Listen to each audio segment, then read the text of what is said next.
Hold up. My name is Dave. This is Joe. I listened to that podcast and I was like, I'm with it. That sounds really cool. And then Chris Humphrey's hard fouls. Kevin Garnett pushes him straight into the third row. Let's go. My name is Dave. This is Joe. Let's go. This is the Boston Sports Nerds Podcast, the B.S.N Show. Joe, you got anything you want to say before you go? No, we have talked a lot. We've talked a lot. There's nothing left of the tank. Let's go. Welcome back. This is the 74th episode of the Boston Sports Nerds Podcast, the B.S. Nerd Show. My name is Dave, and of course, I'm accompanied by my two fellow nerds here. To my right, I have the host of WCP, Aaron. And to my left, I have the host of the inevitable Down and Distance. God, I hate that fucking show already. Yeah, Joe. Joe. He's with Joe. I'm with Joe, the guy who hates his own show. Yeah, already. it has been a... We were actually going to record this week, and Dad was like, it's thunderstorming here. I don't even want to risk it. Like, recording something and then Just like losing power and losing the whole show. Right. Now we have like it's like we've turned into like this show is LeBron James and we're the Toronto Raptors. Like it's our boogeyman. You just can't. No, what you should do is you should have recorded it. It goes out and then you just go, "Oh my god!" Oh, like just totally pretend like like you literally lost out. Like he's gone, no longer alive. Yeah, and then you just would have no reason to do the show. We're literally so focused on just getting one show out. Right. Just like that's all of our attention is going to making sure we don't. I even said it in my part. Yeah. I was just like, I'm not even going to give you a release date. Yeah, the first one's going to show up, and then it's going to be smooth sailing from there. When it does, it does. But for some reason, the first one is really kicking our ass right now. Get over that speed bump. It is just pounding me in the ass. Yeah. Okay. Okay. Yep. All right. Yep. Okay. That might be the show name. We'll see what happens here. Pounding me in the ass. Just the show's pounding me Is in that the the ass. quickest you've ever had a show name? That was real early. I Yeah. did like that. Jumped on that one early. We'll see how this thing plays out. So we got a pivotal game 5. This is also pounding me in the ass. That was also a nice little mumble rap Yep. version of saying the word pivotal over and over again. No, just in general. This series is pounding me in the ass. Pounding you in the ass. Yeah. Right. I get it. So tough. Also, not panicked. A lot of people feel like, oh man, the winner of Game 4. I'm like, since when is that a scientific thing? Like historically, the winner of Game 5 in a 2-2 situation is the winner. I hate when people start putting up random stats like, oh, well, the winner of Game 4. Well, the Celtics are undefeated when they go up 2-0. So there's my stat against your stat. You now can just who wins? argue those forever. Yeah. And the Celtics have home court advantage, and I have no reason to think until they lose a home game that they're going to lose a home game. Yeah. So. And they've won one play. They've gone on the road and won. Right. They beat in Philly. Philadelphia. Yeah. Right. I do think this is a very important game because it is. I think the first one to win 2 games wins the series. That's what I think. Well, yeah, but I think it's going to be very tough for Boston to win in Cleveland if they lose this game. Yeah, they lose tonight. The series. I say winner tonight wins the series. That's how. A lot of people are like, well, do you want to see LeBron James in a Game 7? Just if it's in Boston, sure. Yeah, whatever. I don't care. I mean, I'd rather have a Game 7 than losing. What's he going to do? Put up a 40-point triple-double? Right. Saw that. Right. And lost one. Yeah, they're like, what, 1-1, 2-1 with a 40-point? He lost 1-1. Yeah, he had the first 40-point triple-double he put up, he lost by 10 points. Right. Yeah. What this tells me in the last 2 games, what it's told me, is I just feel like LeBron is finally playing defense. Like I think the first 2 games he wasn't playing great defense. Right. And I also think that the guys around him started making their fucking 3-point. That's the thing, like watching the game, absolutely frustrating on the Celtics end. Like I'm not even looking, like the Cavs are doing what they need to do to win the game. How are you going to keep like you got 17 seconds left on the shot clock and you're just jacking up threes. Real hero ball. And I didn't like that at all. Why? I agree with you. Marcus Smart should be banned from shooting. He's been chucking them, dude. He's playing great defense, but his offense is awful. At home he can shoot. At home he can shoot. For some reason. Right, he can shoot at home a little bit. It's that parquet floor. It's a well-known adage in the NBA. Just like young players play better at home. Yeah. And this whole team is Rozier. young players. Right. This is what we talked about 2-3 weeks ago. Rozier actually had a decent game, Game 4. Game 4. Yeah. He played well. But he kept getting eaten up by LeBron. When they do the switch, Yeah. he's not Marcus Smart on defense. Brad Stevens is the best coach in the world, but he needs to figure out that he doesn't have to switch On time. everything. Yeah. And especially, because they were getting switches off of J.R. Smith's screen, which you don't have to switch. Like, you can get over J.R. Smith. Now, if Tristan Thompson or Kevin Love is setting the pick, They're bigger. then, yeah, you're going to have a tougher time And I getting like around that switch. Right. Because now, whoever, if Tristan Thompson is setting a screen, that means Al Horford is switching onto LeBron. Right. Well, see, the thing is, with that, as good as Al is defensively, LeBron tends to blow by him. Yeah. Oh, yeah. So that's the thing, is like, if LeBron gets the switch, if it's a big guy, he's going by him. Right. If it's a smaller guy, he's pulling up. Right. Which you'd probably or posting up. He's trying to post them up and then just do that little turnaround shot. Right. I'd rather him shoot Yeah. than take it to the hoop. No one stops him. No. And that's Right. the other thing. Is badass as Marcus Smart thinks he is and as tough as he thinks he is, or not even Smart, well, Marcus Smart, but I would say more Morris. Knock him on his ass once. Yeah. They got to play him tough. They got to play him. They played chipper in the first 2 games. Right. They weren't gooning it up as fucking Right, as I put out on our last episode. Right. But play with more chipperness. Like, I'm sorry. They had really low energy in both games. Yeah, because they're, for whatever reason, we're like Joe said, they're just so young. Right. They're obviously influenced, and that's the same thing we talked about weeks ago, where they play like how a bench team plays, like how the bench comes in and they get sparked up Waves. at home, and right, and they're not really good on the road. But the problem is that your entire bench is almost your entire starting 5. Game 3, they just pretty much didn't even show up to Cleveland. They mailed that game, and my dad, we went and got dinner the day after, and he was like, I really like Brad Stevens, but why didn't he call a timeout? And he pointed that. Like, it went from 8 points, and I'm like, well, Dad, maybe they felt like they had 2 in the hand, and they were sort of like, hey, I'm going to let the kids work through this one today. Yeah. And he kind of maybe just was a lesson game. And it's if only they win, one. they win. If they It's don't, only one. It's also not unfamiliar territory for them, because I'm pretty sure they lead the league in 20-point comebacks. Right. Just They do. Yeah, they do. Yeah. constantly come back from 20 points down. Yeah. Right. But But that's he's sitting there, like, if it's 8 points and then it's getting to 12 and then 14, he says, call a time. Obviously what they were doing was just not making shots. Somebody can tell them, hey, make your shots. Okay, great. Break everyone on 3, make shots, whatever. But just to slow them down, kind of ruin their momentum a little bit or their chemistry. And it was kind of, I didn't think about it while watching the game, but then we said that, I was like, you're right. They kind of just, was going to play through it. And then the Celtics went in all out fast break mode, where LeBron would hit a 3 or Korver would hit a 3, and then they're pushing the ball real hard and trying to get a layup on the other end, which I guess I get, but you're throwing up shots with, like you said, 20 seconds or 17 seconds left. It's like, no, you're really good when you run team offense and not, oh, hey, I'm going to run down and get a layup as soon as I can or whatever. It felt weird. The only way you do that is if you're exploiting a mismatch. Right. And the guy can get a layup and a foul shot. Get fouled. Right.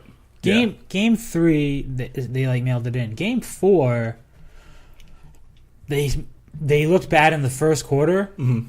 They kept it close. And they kept getting close, but I'm not... This is by no means me blaming the officiating for that game, but there were so many fouls. It's that fucking Scott Foster. Called. It's the same guy. Not just on the Celtics, though, just in general. Right. That it was tough for them to get into a rhythm. Right. They would go down and score, and then it would be a foul. Right. And then, by the way, if we are going to talk about the officiating, though, the foul call on Marcus Morris's 3, the offensive foul call, is the worst call I've ever seen in the history of basketball. That was wild. That wound up being a 7-point swing. That was a 4-point play. Right. It was a 4-point play, and then they went down and got 3 on the next on that. And I'm pretty sure they were cut to single digits at that point. Yeah, I think that made it 7, and then I think they were at 7. That would have made it 4 with a free throw to go. Yeah. And it was or 9, and that would have made it 6, whatever. But it would have made it a 2-possession game, and that's a real bad call. That's a really bad call. At first, I thought after the second replay, there was one angle where it looked like he did kind of kick his foot out. I just think his body was rotating. Yeah, right. And then every replay I saw after that was that's what happens. Your feet move when you're in the air. That's not, to me, kicking your foot out means blatantly kicking your foot Karl out. Malone style. Yeah. Draymond Green, Dennis Rodman. Not your body kind of rotating and your foot sticks out a little bit. Your leg swings during your jump shot. Kevin Love could have avoided the leg. Mm-hmm. Right. Well, maybe Cobra Kai's on YouTube. We'll sweep the leg. It's really good. I've been watching it. I heard it was. Yeah, it's really good. Go ahead, Joe. I lost my thought. Am I crazy to think that you got? And this is how I feel like watching Cleveland right now. Mm-hmm. The same thing I felt like with the Celtics in the first two games. You were literally playing with house money. Your centers are shooting threes and making them. Mm-hmm. Your power forwards are shooting threes and making them. Right. And they're playing good defense. Game 3 and 4. They're not making those threes. They're still hucking them up. Right. Once again, like you said, take Smart and tell him, hey, stop shooting threes. Can't do that. Also, guys, the only ones that should be shooting threes is like Tatum, Jalen, Rozier. Like, right. Leave it up to the guys that can actually shoot threes. Yeah. And play, like you said, team offense. Right. Move the ball around, get a mismatch, and exploit it. Marcus Smart is 1 for 9 in Cleveland from 3-point line. Makes sense. I remember what I was going to say. You said it looks like the Cavaliers are playing more defense. Yeah. I kind of disagree with that. In Game 3, they were playing more defense. And even then, I think people are really pumping up the defense that the Cavs are playing. Mm-hmm. And I think it's more Boston just can't make shots. Because there's a lot of I see a lot of wide open looks for Boston that in Boston go in, right, and in Cleveland are just not falling. So is it the rims? You're shooting like they're shooting. I think it's just. I can send them new ones. It's like what? Look at the stat. It's really hard to beat a team when they shoot over 50% from the field and you shoot under 40. It's almost never. No, it's bad. Yeah, right. Yeah, and they still only lost the second game by like 9. Yeah, single digits. Right, and they shot under 40%, and Cleveland shot over 50. Right. And that's and I would say that Boston's defense, where things changed too defensively, like there was they won their games at home and the Cleveland won their games at home. Sure, you can put it in a vacuum and make it very black and white. The first 2 games, Boston made LeBron James a jump shooter. Mm-hmm. And they defended him, and they protected the paint, and they made him have to make shots, which he's not a perennial jump shooter. He's not scored a lot. He's a good, yeah, right. Because he got fouls and everything. The second game he scored a lot, but he also hit like 6 threes to start that game. Yeah, he just kept pulling up from 3 and he draining had like him. 25 or 21 in the first quarter. Yeah, and then he scored another 20 over the next 3 quarters, so it really wasn't that good. And like we talked about, or I talked about in the podcast last week on the split one, when Tatum elbowed him, they went on a 71 to whatever it was, like 47 run or something like that, like some crazy thing, or 57 or whatever it was. But I think 71-47, and that's a wide. At that point, where was King James? You know what I mean? Like you got a team outscoring 70-40 or whatever. That's crazy. But they made him a shooter. He can shoot. He's not a great shooter. I'd rather him pulling up than making a move to the basket. Any day. And the games in Cleveland was pass into the paint, layup, pass into the paint, layup, and they were able to get to the rim a lot, and that's what they weren't doing. They made J.R. Smith make his threes, and he wasn't good in Boston, and I knew he'd be better in Cleveland, and he wasn't going to shoot that bad. He's a good shooter. He's a good player, and he wasn't going to be that bad the whole series, but now they started to get the inside-out game going in Cleveland, where they were able to dominate inside. They won the points in the paint battle both games. And then now you can start kicking out, and J.R. Smith's shots look real good, and Kyle Korver's shots look real good, where it wasn't just playing perimeter defense, because all they were doing was kind of sitting around 17 feet and out and then having to make their shots that way. So big key for tonight's game would be look how the Cavs are scoring. Mm-hmm. Like, try to find out how, or, if you go back and you're listening to this, because this will be out on Friday, go back and evaluate how did Cleveland earn their points. Was it by making shots, or was it by getting inside and then able to kick out? So to me, that's a big factor. Would you be shocked if Boston just blew them out of the water tonight? Absolutely not. No. I could see that happening. I would be shocked if it was a blowout. I honestly don't think I would be. I would, for the simple fact that I think Cleveland is playing better, and I feel like they figured out what they think Boston might do. I'm not saying they have, because Boston could just change it up on them. Right. But I also think if you play crazy tough defense on JR and Love, because how old is fucking Korver? He's like 37, isn't he? Like, he's wicked old. He's older than LeBron. They were in the same draft. Yeah. So but he went, I think he had 4 years of school. I will say LeBron does tend to, like, especially with the way the Celtics are playing, that, moving it up so fast, I think they were trying to get LeBron to, like, get tired. Right. And then you can see him later in the game, why his points go down after the first quarter is he starts walking with the ball. Right, he brings the ball up. Right. That point forward. Right. Comes up with the ball, and he goes up slow. Right. And then starts dishing it around, and they set up a pick and stuff like that. I think if you go hard at J.R. Smith and you go hard at Love, J.R. is going to fold because he's fucking mentally not tough. Right.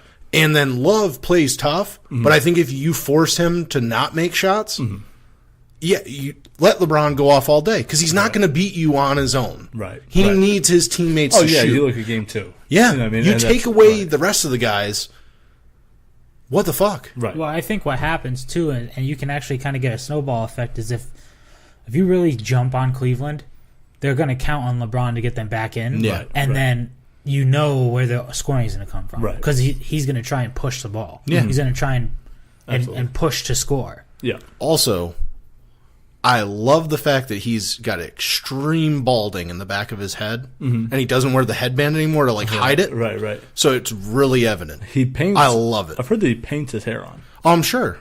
He does, or does one of those hairspray for men. Carlos Boozer. Yeah, the Carlos Boozer thing, yeah. That makes sense. You know who I really like in all of his... He looks awful anyway, so... You know who I really like in all of his appearances in this series, even in the losing games, is Semi. Yeah. For something, something about the way he plays, it's just like he gets right up in there on defense. Yeah. He's constantly like moving, and he's got his hand like... He's just annoyingly defensive. Right. Just and like... he's got that little shot, too. He's got that little three-pointer under his belt, so... I could see him contributing like meaningful midgets minutes in the future. They prefer midgets. Little people. There's I was actually thinking about that after listening to your thing about Terry Rozier and Marcus Smart. I just... Also, Smart not shooting the last 2 games didn't help my case. Right. But he's never been a good shooter. But though. I mean, I think defensively he makes up for more than what. I think so Rozier is so important. I'm sorry, but Marcus Smart could literally go 0 for 16 from the field. I want it especially after Game 4. Yeah. Even though they lost, he was so crucial in that game to even keep them close at certain points. He's good on that switch. That's what they did late in the game. Is when they would do the switch. They put him in the game, took Rozier out because Rozier's just not big enough to play LeBron. Smart's not bigger, really. Right. I mean, he's like maybe 2 inches taller. I think he's 1 inch, or something like that. It's not a crazy difference. He just plays it differently. Yeah, he just plays it differently. Right.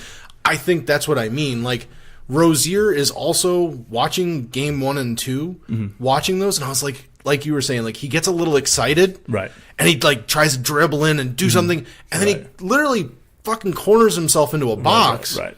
And then I'm like, now you can't shoot your way out of it. You can't pass your way out of it. There's 2 guys blocking you. Is he also not like a wild dribbler? Yes, that's what I mean. He's not a good ball handler. He looks like he's going to lose control of the ball. That's what I'm... Some of the times he drives, I'm like, how did you not lose the ball? Dude, and what I hate is he does like the curl penetration where like he dribbles in.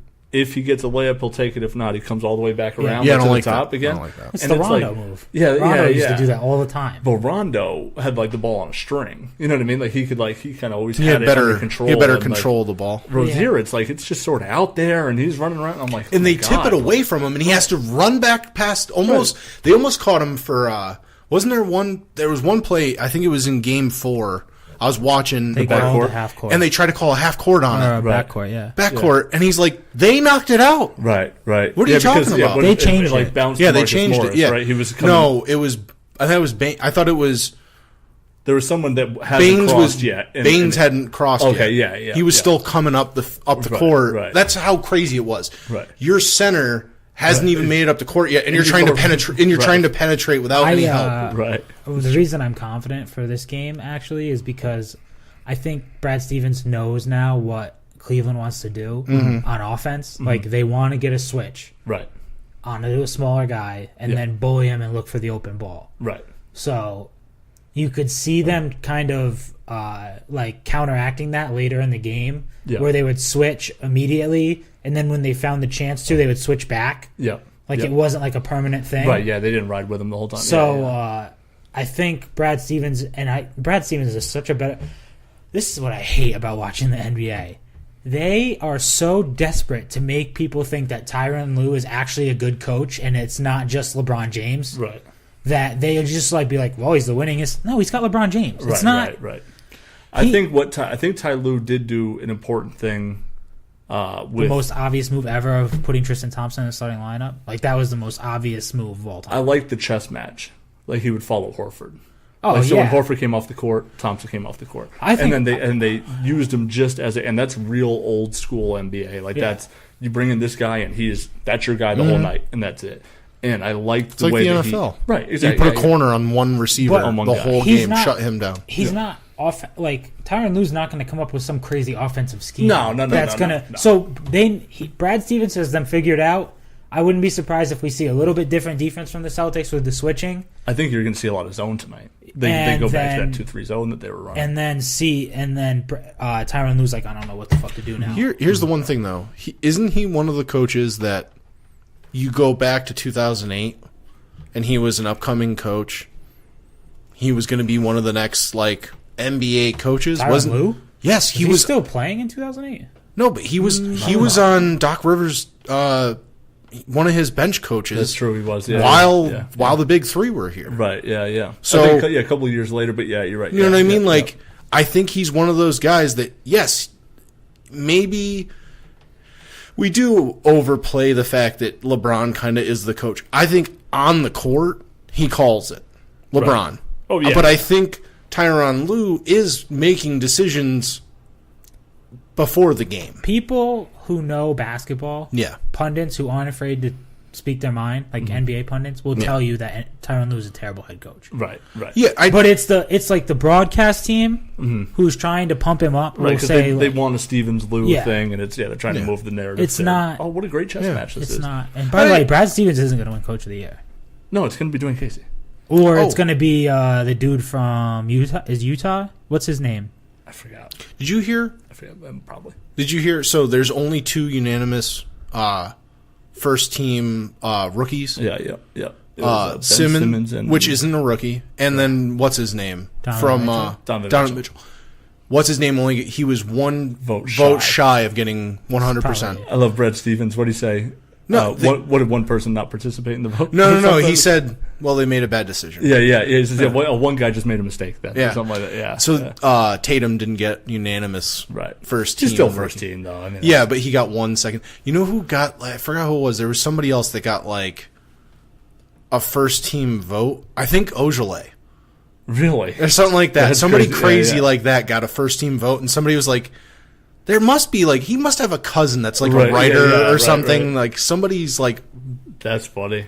They but to get to your Rozier point from last week, I don't wildly disagree with you. I think I understand your logic. I think Rozier, you could trade him. Yeah. Trade him for a big. And with Kyrie and sure, a big would be good. But who's your ball handler? That was my point. Not that he's a great ball handler, but he's a respectable backup point guard. The way their offense runs, the ball up.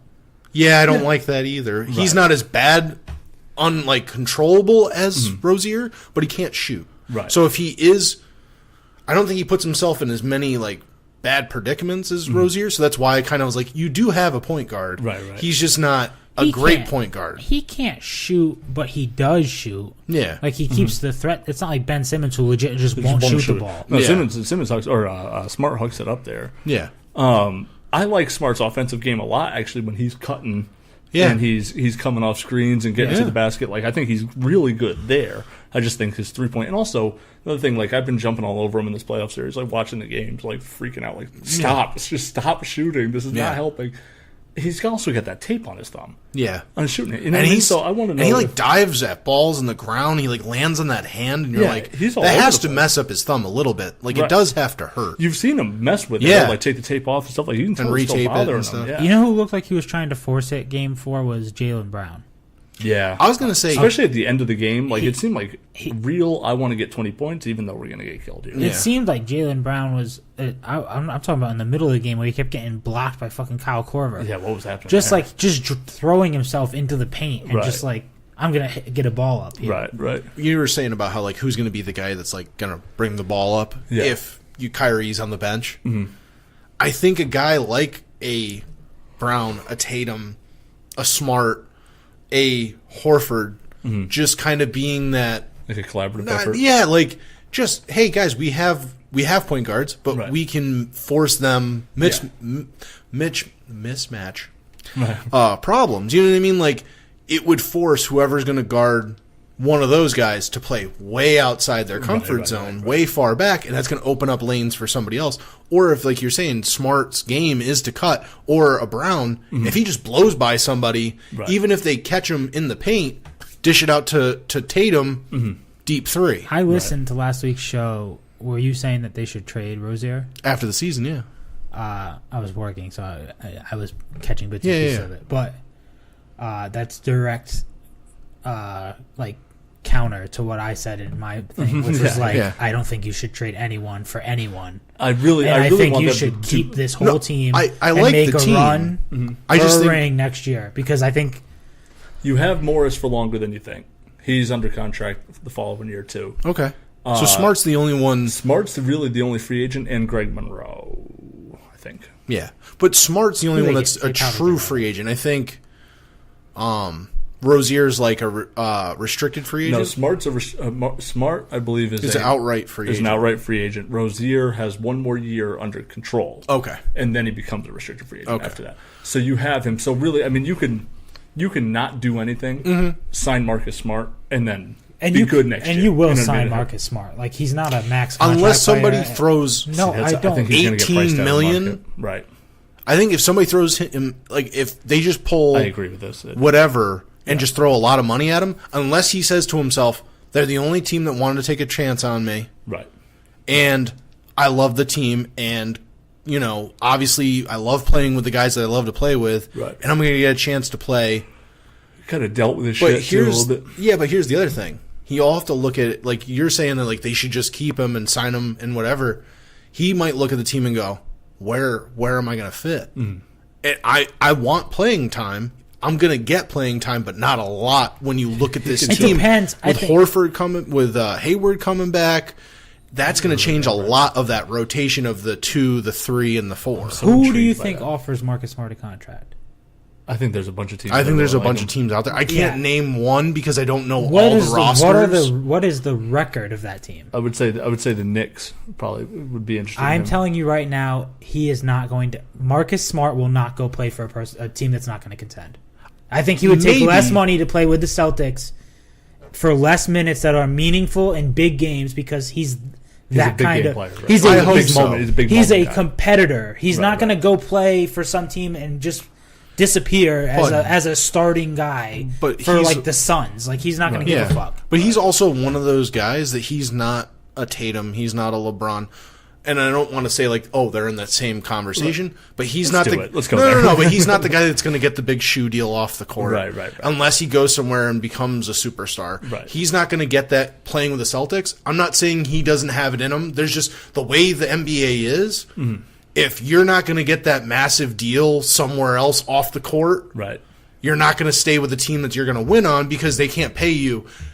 Phoenix is going to pay him where he can get that money. I think you're right if there's a $10 million difference. That's what I mean. I don't think you're right if there's like a $3 million difference. Right. That might be a little bit easier, but I think it's going to be anywhere between 6 to 10 million separating them and the Celtics. I think you're right. I think if it's like a 5 or less million, I think Marcus Smart would take the money to stay here. Yeah, because I think maybe we're kind of saying the same thing. You're right. Like if he thinks there's going to be a $6 to $10 million difference, I just don't think the market for Marcus Smart is going to be that. I think the NBA, especially with this playoff, since he came back from that injury, right, they love him. I don't think he's going to get both things. Like he's either going to get paid a lot of money and be a starting person on a bad team, or he's going to be a rotational guy on a good team. Right.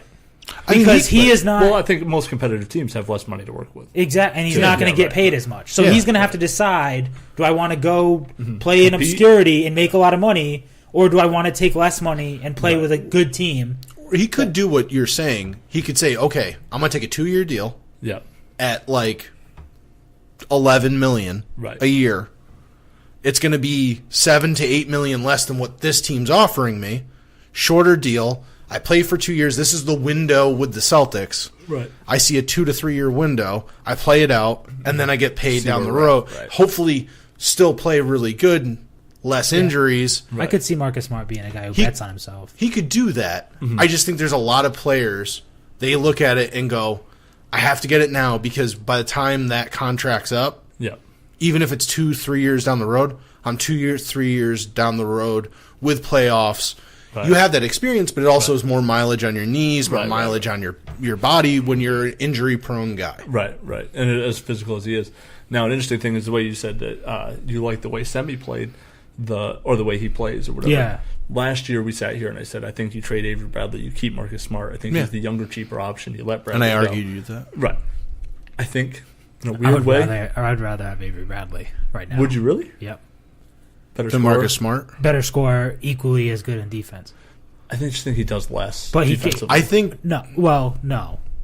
He's equally as good on defense. He's not as defensively versatile because Marcus Smart can cover. He's a better on-ball defender. Like that one more. Yeah. He can guard that one more position. Yeah, he can guard Love.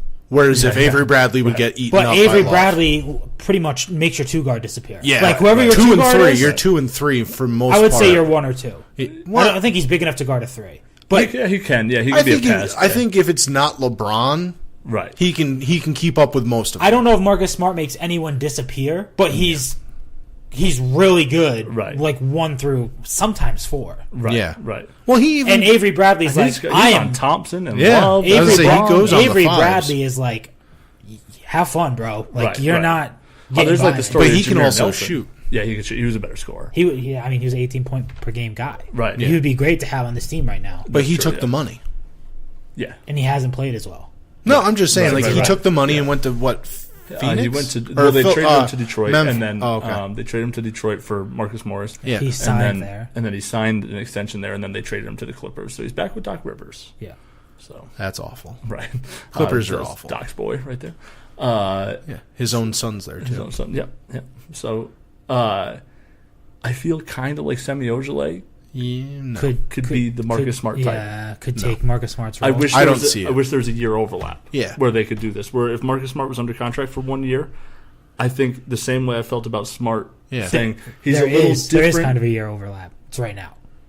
No, I mean the way that Smart and Bradley would have been under contract this year if they kept him. Yeah. So I wish you had Smart next year. You know what I mean? Like just there. Yeah. And then you could kind of watch Semi a little bit more and then say, okay, now this offseason you trade him. You know what I mean? Like now this is the time to get rid of him. I agree with Joe. I'd rather have Avery for the simple fact that he could play point guard.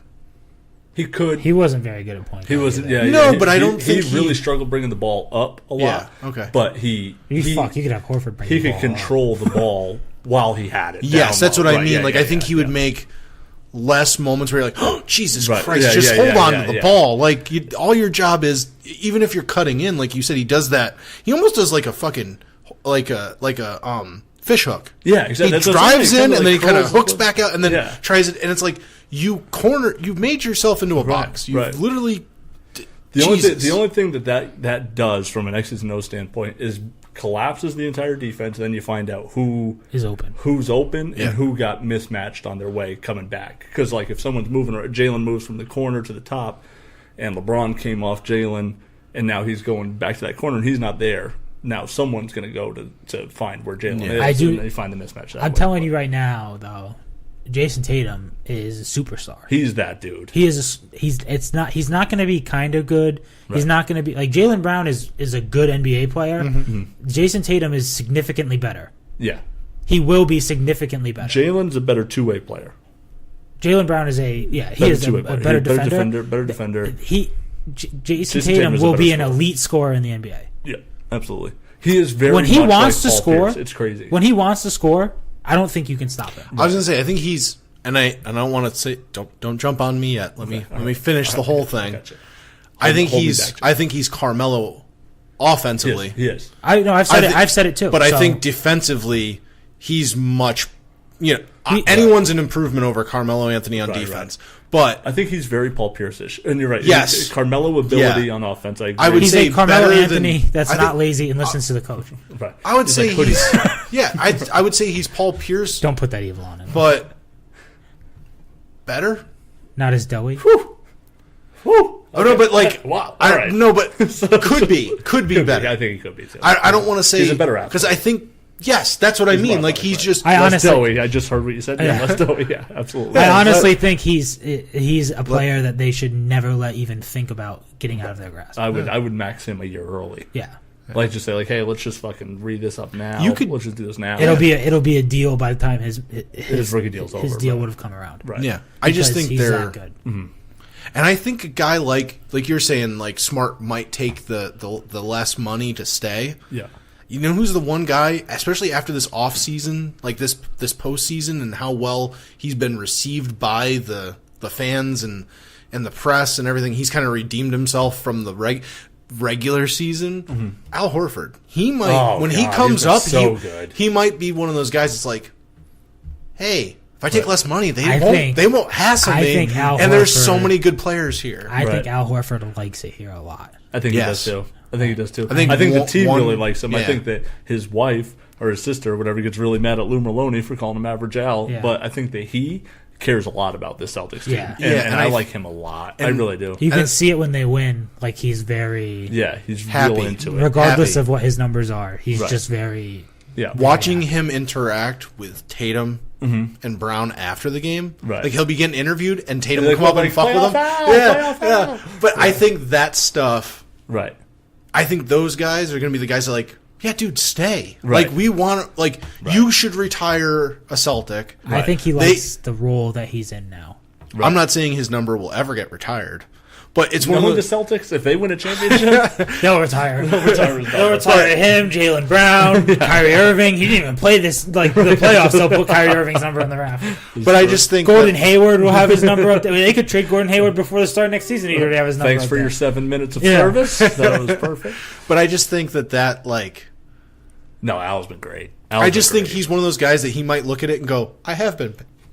I have been. He's gotten paid, right? Yeah. And I could take the veteran, not veteran minimum, because I think he has enough pride in himself to be like, listen, I'm worth more than that. Exception. Yeah, right. Yeah, pay me $8 to $10 million. Well, no, like, hey guys, pay me 15. All right, yeah.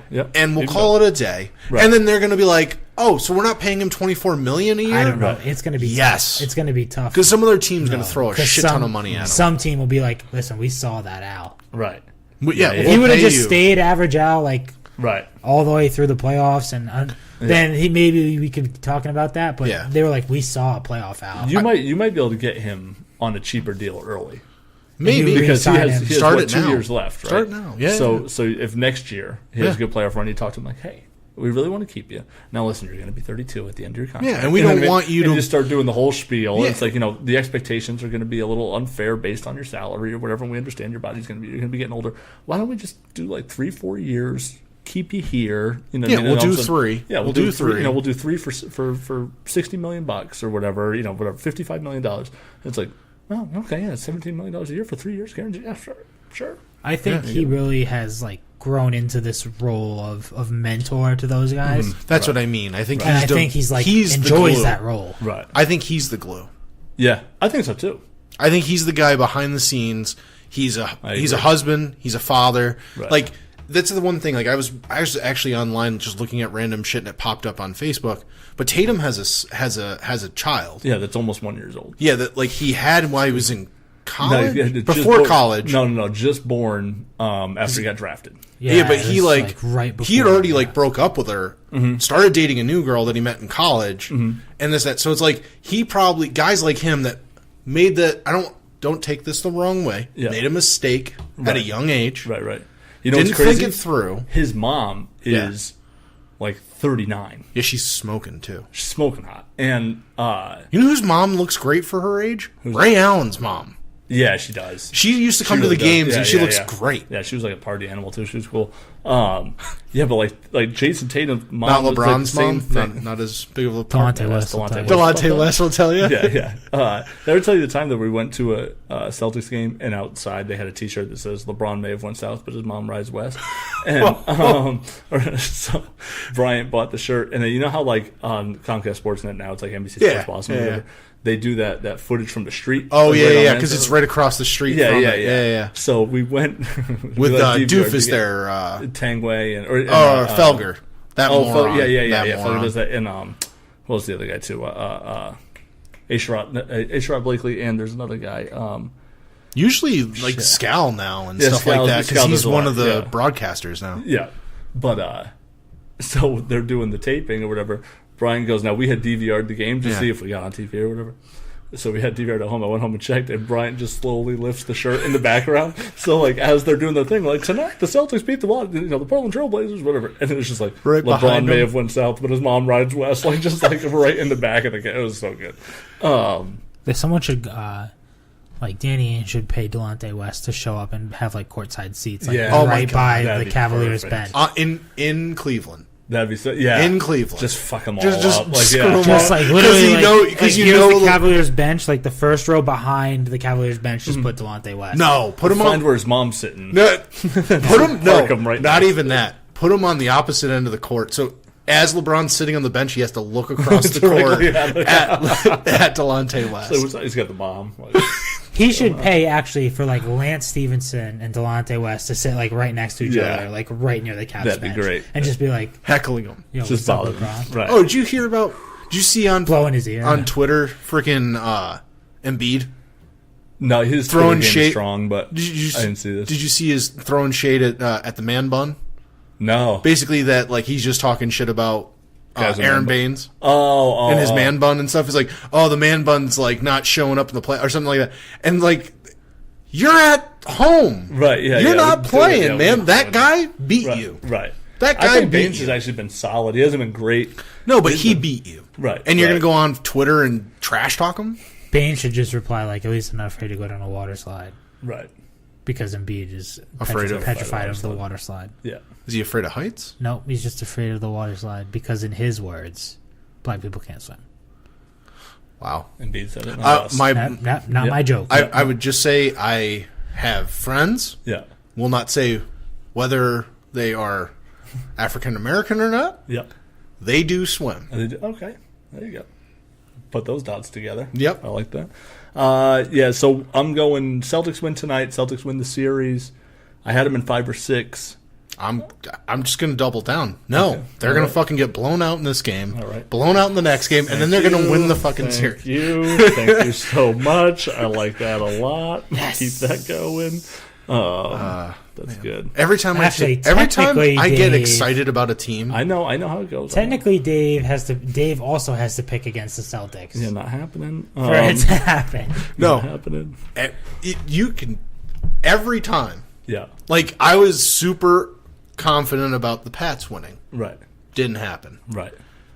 Fucking Bruins. I wasn't as over the top as Joe building an island. Can we admit that was a shtick for now? No, Joe, it's not going away. You felt it. You built this. You literally bought a sandbox and started to build an island. Yeah. That island's still there. It's just Danny Ainge Island. She's got Danny Ainge Island. I like it. But who deserves more credit, by the way? Danny Ainge. Danny Ainge. Danny Ainge or Brad Stevens? Danny Ainge. Danny Ainge. Brad Stevens isn't the coach of the Celtics without Danny Ainge. There you go. He hired the guy and he put the guys in front of him. All right. That's the best. I mean, that's the best case I've heard. Not even to be stupid, like that as much as so bad. No, but just as much as Brad Stevens is like a good coach, and he had to like put the people in the positions he thought it was going to work. Yeah. Danny Ainge had to sign all those players, right? And signed all the players that fill the void of 2 superstars. Danny Ainge made the trades. Danny Ainge got the picks. Danny Ainge pretty much got another team to tank for him. Mm-hmm. Yep. But there is some effect. The reason why I even think it's a question. We've seen players leave Brad Stevens. Yep. And they're bad. Yes. Not bad. Not necessarily all bad, but they're not good. They're not what they were. There's got to be some level of, sure, Danny's acquired these players, but he's getting the most out of them. But yeah, are they as good as we think they are? They're also right now, are they really as good as we think they are? The guys that leave, go on to be like, "Hey, you're the guy." I'm talking about Jay Crowder's. That's what I'm saying. They went to a team that said, "Okay, you did that in Boston, do it here." Right. And they're like, "Fold." Let's take it before they came to the Celtics. Jay Crowder was a side piece. Was a lost journeyman in the NBA. Yeah, I mean, Thomas was a 6-man candidate and one-time winner, I believe. Like, he was a good player. And then you're right. After that, it's like, okay, now there's this expectation. But before they came with Brad Stevens, they weren't as good then. You see, I think Jay Crowder, to me, like, when he was with Boston, he was overrated. He was pretty good. That's what I mean. He was overrated to me. Watching him, he never jumped off. He never jumped off the screen. Like, Marcus Smart, offensively, doesn't jump off the screen, but defensively does. He does something to make you go, he has a role. That guy plays hard. Right. This is why I give the credit to Danny Ainge. Dwayne Casey got fired, right? Yeah. Who was the first? Did anyone get hired for that job? I don't know if it's been filled yet. I don't know. The first name I heard linked to it was like Mike Budenholzer, right? A guy who'd gotten fired from another job. Right. And then the Knicks hired Fizdale, a guy who got fired from another job. Yeah. In the NBA, it happens all the time. The same coaches just kind of cycle around. Right. What's his What name? did Danny Ainge do? He went outside the He took circle. a young, unproven head coach from Butler. Right.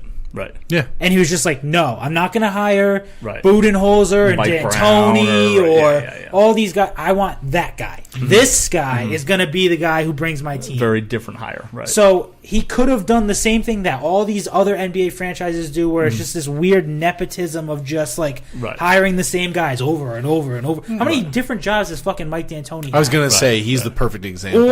Or the other guy. I always confuse him with D'Antoni. Van Gundy? Stan Van Gundy, yeah. Or Jeff. Jeff was he's the commentator now, the old Knicks coach. But Stan Van Gundy was the Magic coach guy? and the mustache. Yeah, right. He's had like 10 different jobs too. Right. He's the currently Suns coach, I believe. Yeah. Well, he just got fired. Oh, did he? Yeah, they're going to hire that like Latvia. No, they hired that like a coach from like overseas. Oh, is that the girl coach? No. They hired like a Russian coach. She's only been able to interview for one job. Toronto was going to bring her in. Yeah. I don't know if they actually did. Gotcha. They're the only team that was willing to interview her. Yeah. They hire like if you're willing assistant coaches or you know what I mean, like right. Or former head coaches. Well, I was going to say he went to college. It's like the NFL. The NFL does the same thing. He went to like a legit small like Butler was like a I mean they had done very well that season. Right.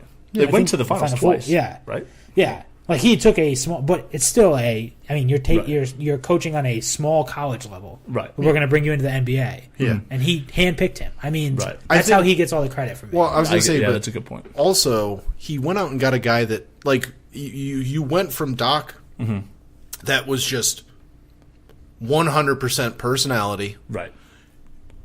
And you knew what he was going to, like, when he walked in the room, his word was going to be... His, like, you know what I mean? Like, he was leader of men. Not even to be stupid, like, he was just going to throw it up his dick on the table and be like, I run this team. Right. Whereas if with Danny, he could walk in the room with Brad and be like, hey, let's look at all these players. What can we do to fit your system? Right. And I really like this guy. I think he gives us a lot. Right. What do you think? Right. Whereas if I think Doc would walk into a room and be like, Danny, go get me that guy. Like, it was much different. I think it's a much more two-way street with the two of them. Whereas if Doc is like, I don't like Rondo, but he's still here and you're forcing him down my throat. Right. Because I think Danny Ainge looked at him and goes, yeah, but he can be our point guard for the future. Yeah, I feel like it's Danny Ainge did something very different hiring Brad Stevens. Yeah. If you think about I think that's why there's who's the head coach, like who are head coaches, it's like ex-players. Like Tyronn Lue, Jason Kidd was a head coach. Yeah, right. Those guys, ex-NBA players. Yeah. Brad Stevens never played in the NBA. Right. Or current NBA coaches that had just lost a job. He never played in college. Or part of an NBA coaching tree. So like the bench coach. Brett Brown was assistant coach for Popovich. So eventually Luke Walton was Steve Kerr's and Well, a lot of Brad Stevens wasn't on an NBA coaching staff. Right.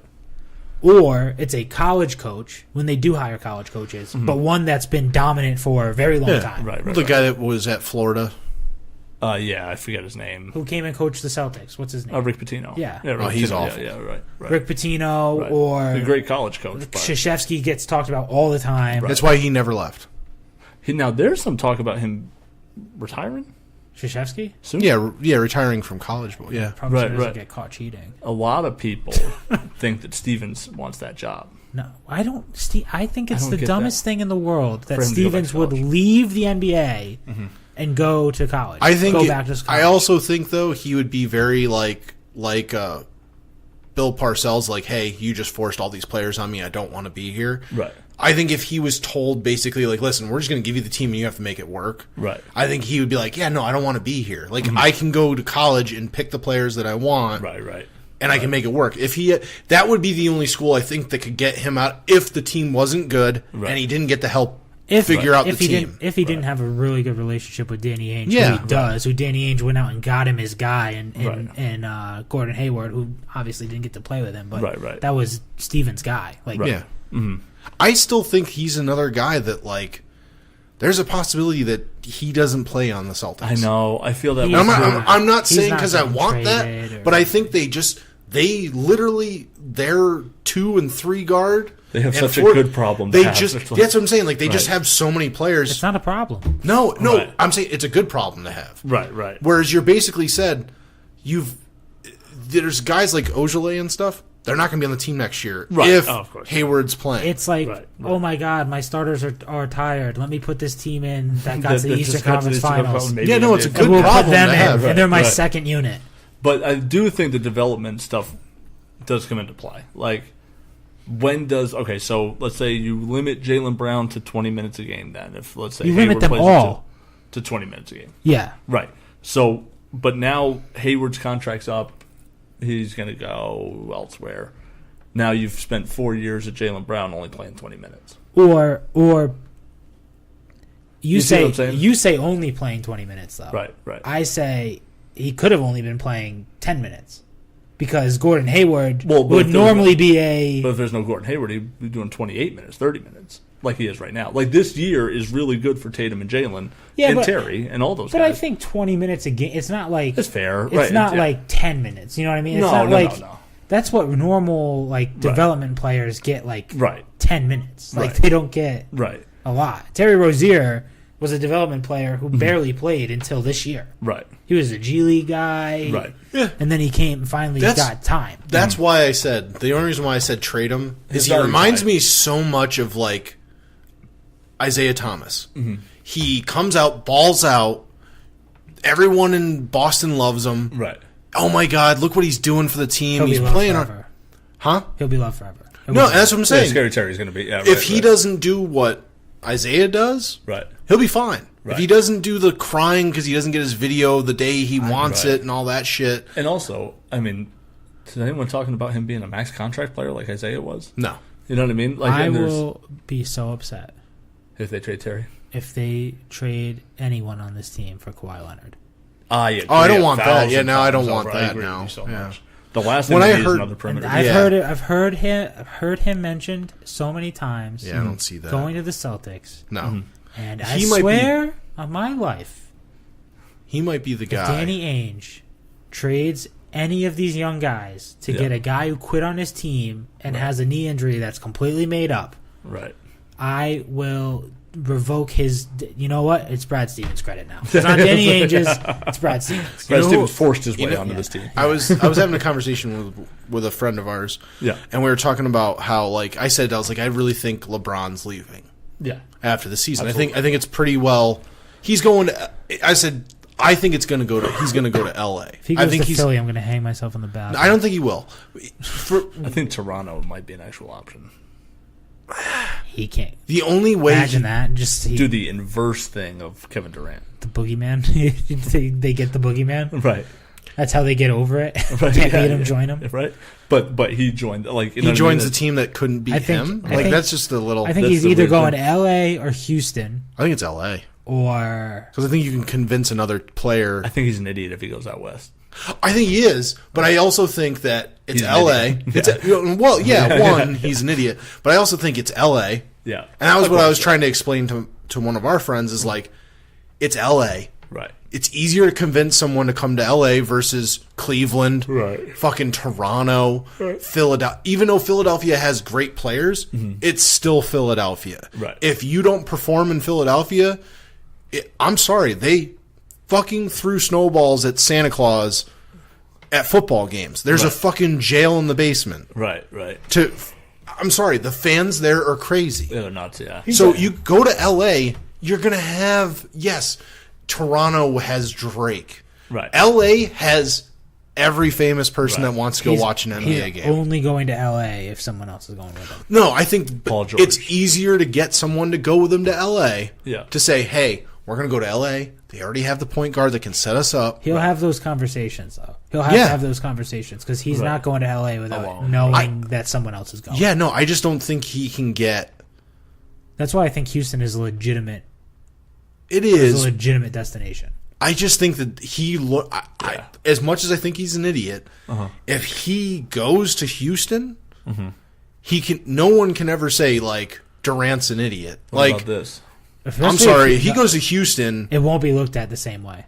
I think it will. Houston? I don't think. I think especially it'll be the same.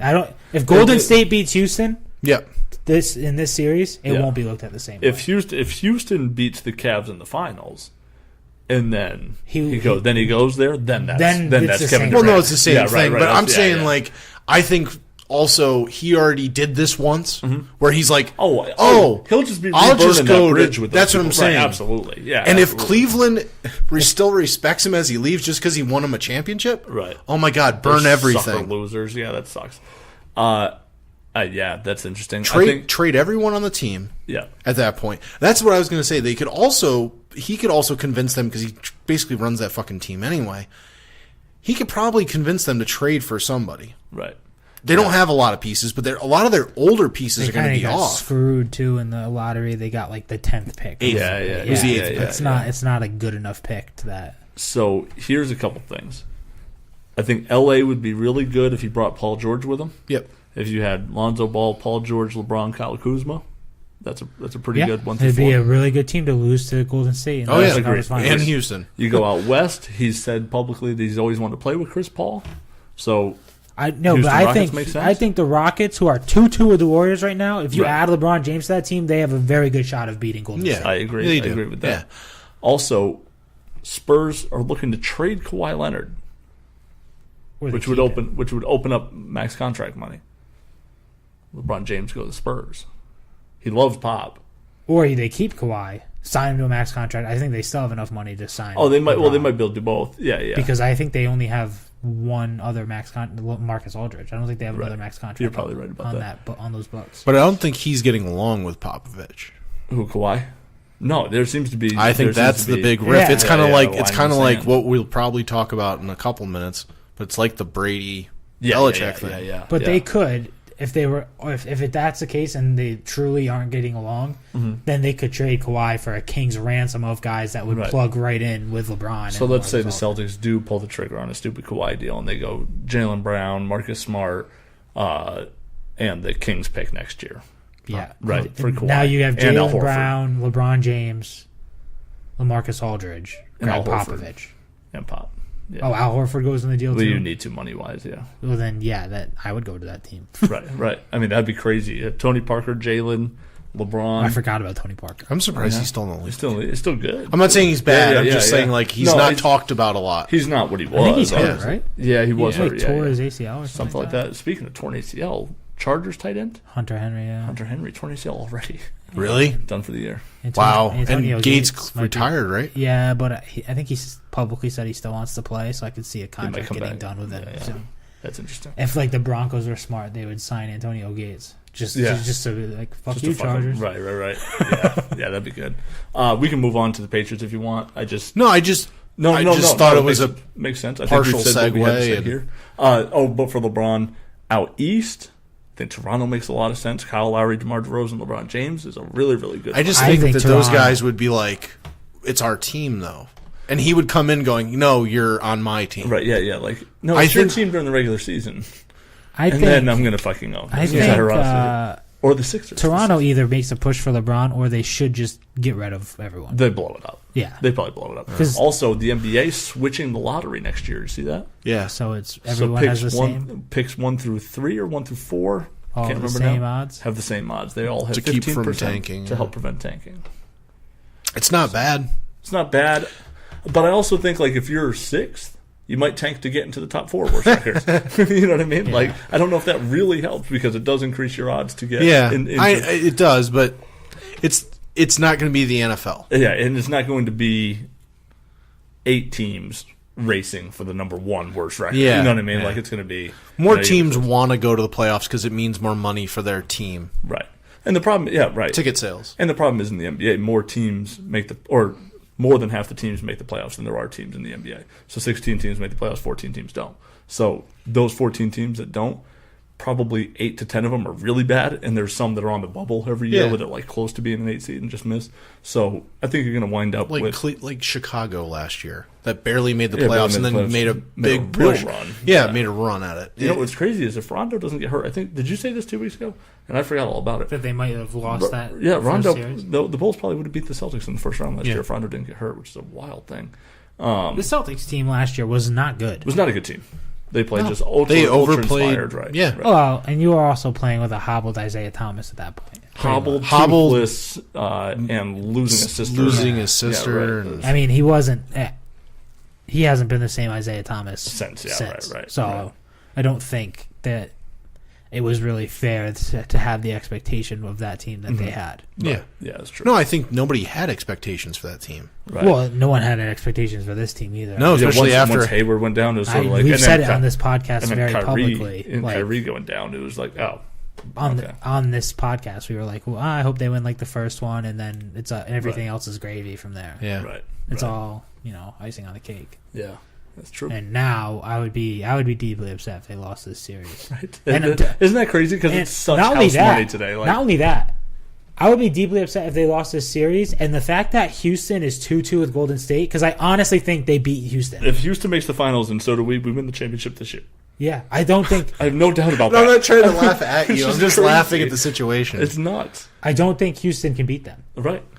I've been talking about this for weeks, just watching They the are other matchups, and it's like Houston we are a matchup nightmare for Houston. Absolutely. Because their two best players are guards. Right. And I also think so good. Chris Paul, I honestly would shut him down and let the Beard try to go all out. Yeah, that would be a situation where I play. You play. See, I would shut down you the play Beard, Terry actually. Rozier. I would play small against Houston. Yeah, I would. I would shut down. I would shut down Harden. Yeah, he's the guy. I don't think. Yeah, who guards Harden is Marcus Smart. Yeah, I don't think Chris Paul can do shit on his own. Like if he's the guy that has to carry the team, he needs to facilitate. Yeah, in order he can't put up 40 like LeBron. He can't. That's true. I would put Jaylen Brown on Chris Paul.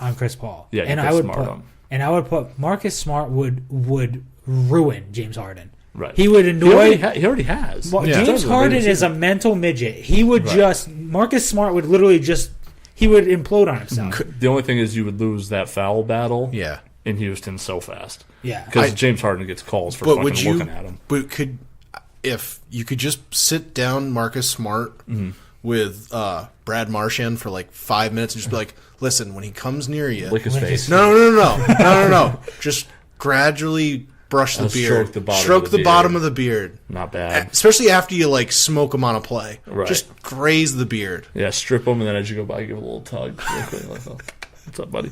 Yeah, we can talk Pats stuff. I'm going to hit the restroom real quick. I'm gonna take a break. Wow. So I'm not. That's what he thinks about the Pats. This isn't my inevitable on board of this conversation. I really just have to hit the restroom. So if you want, you can start us in with Pat stuff. Likely story. All right. Yeah, no, Dave, you're just going. I'm all basketball right now, man. You know, I see how you are. No, okay, I'll start it out. Thank you. Worried about Brady? Yes or no, Joe? Nope. I'm not either. The only person, and I know I'm going to be like on my own on this one. Fucking trade Gronk. If he doesn't want to be here, send him fucking packing. I'm not worried about either of them. I'm not worried about him. I just don't care anymore. I don't think them training at TB12 is them not wanting to be here either. I just think he's just at this point shows me that he doesn't care. Because I think he's a workout monster because he's a fucking meathead and he loves it. He loves looking great. He loves being an athlete. He loves playing football. I just don't think he cares about playing for this team. What happens at OTAs? Developing that chemistry. Passing chemistry? Yeah. Yeah. Do you think Brady's working with his wide receivers? I think he does. Away from OTAs? I think he does, but I also think right now he's also the same guy that said these are important things to be doing. Yes. Until this season, this was the most important thing in the world. OTAs are the ones the coaches can't be at, right? correct? I'm not 100% sure on that one. There's off-season. What does OTA even stand for? I have no clue. I just always call them OTAs. But I think Brady is working with his receiving core, even though he's not at OTAs. Yes and no. I think the problem with that is I think your receiving core has changed beyond his two favorite targets. Other than like Hogan, I mean, I guess Hogan's still kind of, he's been here and he's doing the TB12 system. Yeah. But he's at OTAs. Yeah, but... And so is Edelman. Edelman's there. Yeah, but my thing is, do you think they're working away from OTAs as well? I think Brady does. I think Gronk's just working out. I don't think he's... They're both at the TB12 Center. Brady's out of town. But they are both... He has been for the past couple days. They are both... as of Wednesday. Supposed to be working out at the TB12 Center instead of going to OTAs. Yeah, they had been up until a couple days ago. Brady's been out of town. Which people keep saying, oh, well, this is him kind of... I was like, no. He also has, like, a sick mother. Didn't you say he was missing it for charity reasons? I think so. But I'm just saying, like, there's always something with... Like, I'm not saying Brady makes excuses. I think there's legitimate things in his life. I think, like, a Gronk being out of town, more than likely he's in Vegas. He's on a fucking cruise somewhere. Like, Gronk's out being Gronk. He's also, right now, only training at TB12. I think... I know this is like a dull conversation because it's like you can't predict what they're doing. I just at this point I already don't care. I already think I know what's happening with the Patriots, so I think all of this doesn't matter because Belichick's not your head coach anymore. So if there's a rift, it doesn't matter. Wow. No, I disagree. Just because I just don't want to see this team turned over to. Well, him. I think you're going to see it. I know, I'm going to see it. I'm going to see it eventually. I'm going to have to stop watching Patriots games, but because there won't be no Tom Brady. And I know, no. I think there's still a Tom Brady. I just don't think there's a Bill Belichick. I think he's here after this season. I don't know. I don't think you bring back Josh McDaniels unless he's getting the head coaching job, like very soon. Sooner rather I don't think than it's later. this year. You think it's 2 years from now? I think could be 2 years from now. I'm telling you, I think it's. I think it's 2 years. I think a lot of this tension gets swept under the rug because it's not going to matter, this time next year. Yeah. I just think it sucks because Tom Brady has tried to make this like, oh, this is the most important thing. I got to be here. You got to be here. You got to be here. These are where we develop. His own words, this is where you develop the chemistry. You have, 3 new wide receivers? You have a new running back that you can throw to out of the backfield. That's a first-round pick. He's also wearing 51 at practice. Sony Michel? Yeah, they have him wearing 51. They also had Duke Dawson wearing 52. I would really... At practice. Randomly. Just wearing him at practice. I would really, really like if Sony Michel's legit number was 51. 51? That'd just be hilarious. If that was his running back number. Yeah. I don't think it's actually allowed by the NFL. No. I think he wants to wear 1. And you can't as a running back. Yeah, I think you have to start in... It has to be with 20 to 49. Yeah. How many people have you ever seen wear 49? Not many. Allstott? No, he wore 40. Allstott wore 40. Yeah. It's got to be a fullback that wore 49. It's either that or it's linebackers, because that's what David, what's his name last year? Harris played, I think he wore 49 last year. Tends to be a linebacker or like a special teamer. I think linebackers can wear between long snappers 50 or 40 and 59. And they can wear 90s. Oh, yeah. Jeff Green. Yeah. Or not Jeff Green. If you're on the defensive line. Yeah. Yeah. Yeah. And defensive linemen, they can wear pretty much any number. They can wear 55. They can wear 50s. Yeah, because sometimes 60s, 70s. You're a defensive lineman, but you're really a linebacker. Yeah. Like a 3-4 defensive lineman. But that's the only thing I'm really like. Edelman practicing, that excites me. Like looking. What kind of excites you? Like, excites you or like excites you? I mean, no, not Chubb. No, I wouldn't say Chubb. I tell you what, it gives me a Chubb. No. It would. It would if Brady was throwing to him. I mean, you know that's coming. No, I know. I'm just saying. I don't like the way you said coming. No. C-U-M. M. Oh. I don't like that. I feel uncomfortable with it. We were just talking about how, like, we're not worried about Brady not being at Speak OTAs. for yourselves. Huh? Are you worried about it? Not really worried about it. I also am firmly in the camp of trade Gronk. Get him the fuck out of here if he's going to be a whiner. I think they have an agreement. I also think if he did, he would be at OTAs. I think it's hey, fuck it, just take the week. We can't give you an extension until Thursday, right? That's when they can legally give him the contract, according to the NFL rules, like the scheduling, whatever. Yeah. Take the week, whatever we get it, you're holding out for a contract. I'm interested to see after tomorrow. That's what I'm saying. If they don't get a contract, there's not some piece of paper that was pulled out of Bill's drawer that says, "Oh, we just did this now." If I can slide it over to the NFL office, then I'll be a little worried or annoyed by Gronk's situation. Yeah. If all of a sudden there's a contract extension that comes out like Friday, you know what I mean? There's some news, and then he comes back Monday. I'll think this is exactly what they talked about when he had his agent fly up and they met at Bill's office, and then he took to Instagram like, "So happy I talked to Coach" or whatever. I think that's going to be fine. He literally said in that Instagram thing, "Bands and make her dance." Right, like he's getting paid. Yeah, he's going to get a raise. That's going to be switched. They'll get a contract there. I know you want to jump off it. I get it. Like you want the. I just don't care anymore. You've seen them win a Super Bowl without him. Right. I'm not saying he doesn't help you get to the playoffs and get a high seed in the playoffs, get you a number 1 seed for the playoffs in a bye week. Right. He doesn't always win you playoff games. Right. He's not the bare bones difference. No, Edelman is. Right. What I said to Aaron, and they still made a Super Bowl last year. What I said to Aaron though was. None of this is going to matter because Bill Belichick's going to not be the head coach next year anyway. Still sticking on that one, huh? Yeah, no, he's firmly in that camp. I don't think so. I think in 2 years. Why do you bring back Josh McDaniels? Why not 2 years? Why do you think it has to be this year? Because of the tension. That's why. No, because I think that there is legitimate tension. I do believe that. I think that's a bunch of bullshit, though. What about Kraft saying that today? That he talked to Brady, he'll be at the mandatory camps. Yeah, no problem there. Of course, he's going to be at the mandatory camps. He's going to be at those because he does. I thought this week was the start of mandatories, and I was like, oh my god! I was like, the fucking sky is falling. And they were making a big deal that he was at he's working. He's not. He's out of town. Right.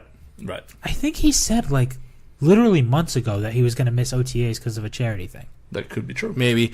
I thought there was a report a while ago. Instantly went through my head is that his mother's health has been up and down. Right. So I'm like, maybe he went home to go see his family. Yeah, I know he's. And I mean home like the family home, not his home. Right. Yeah.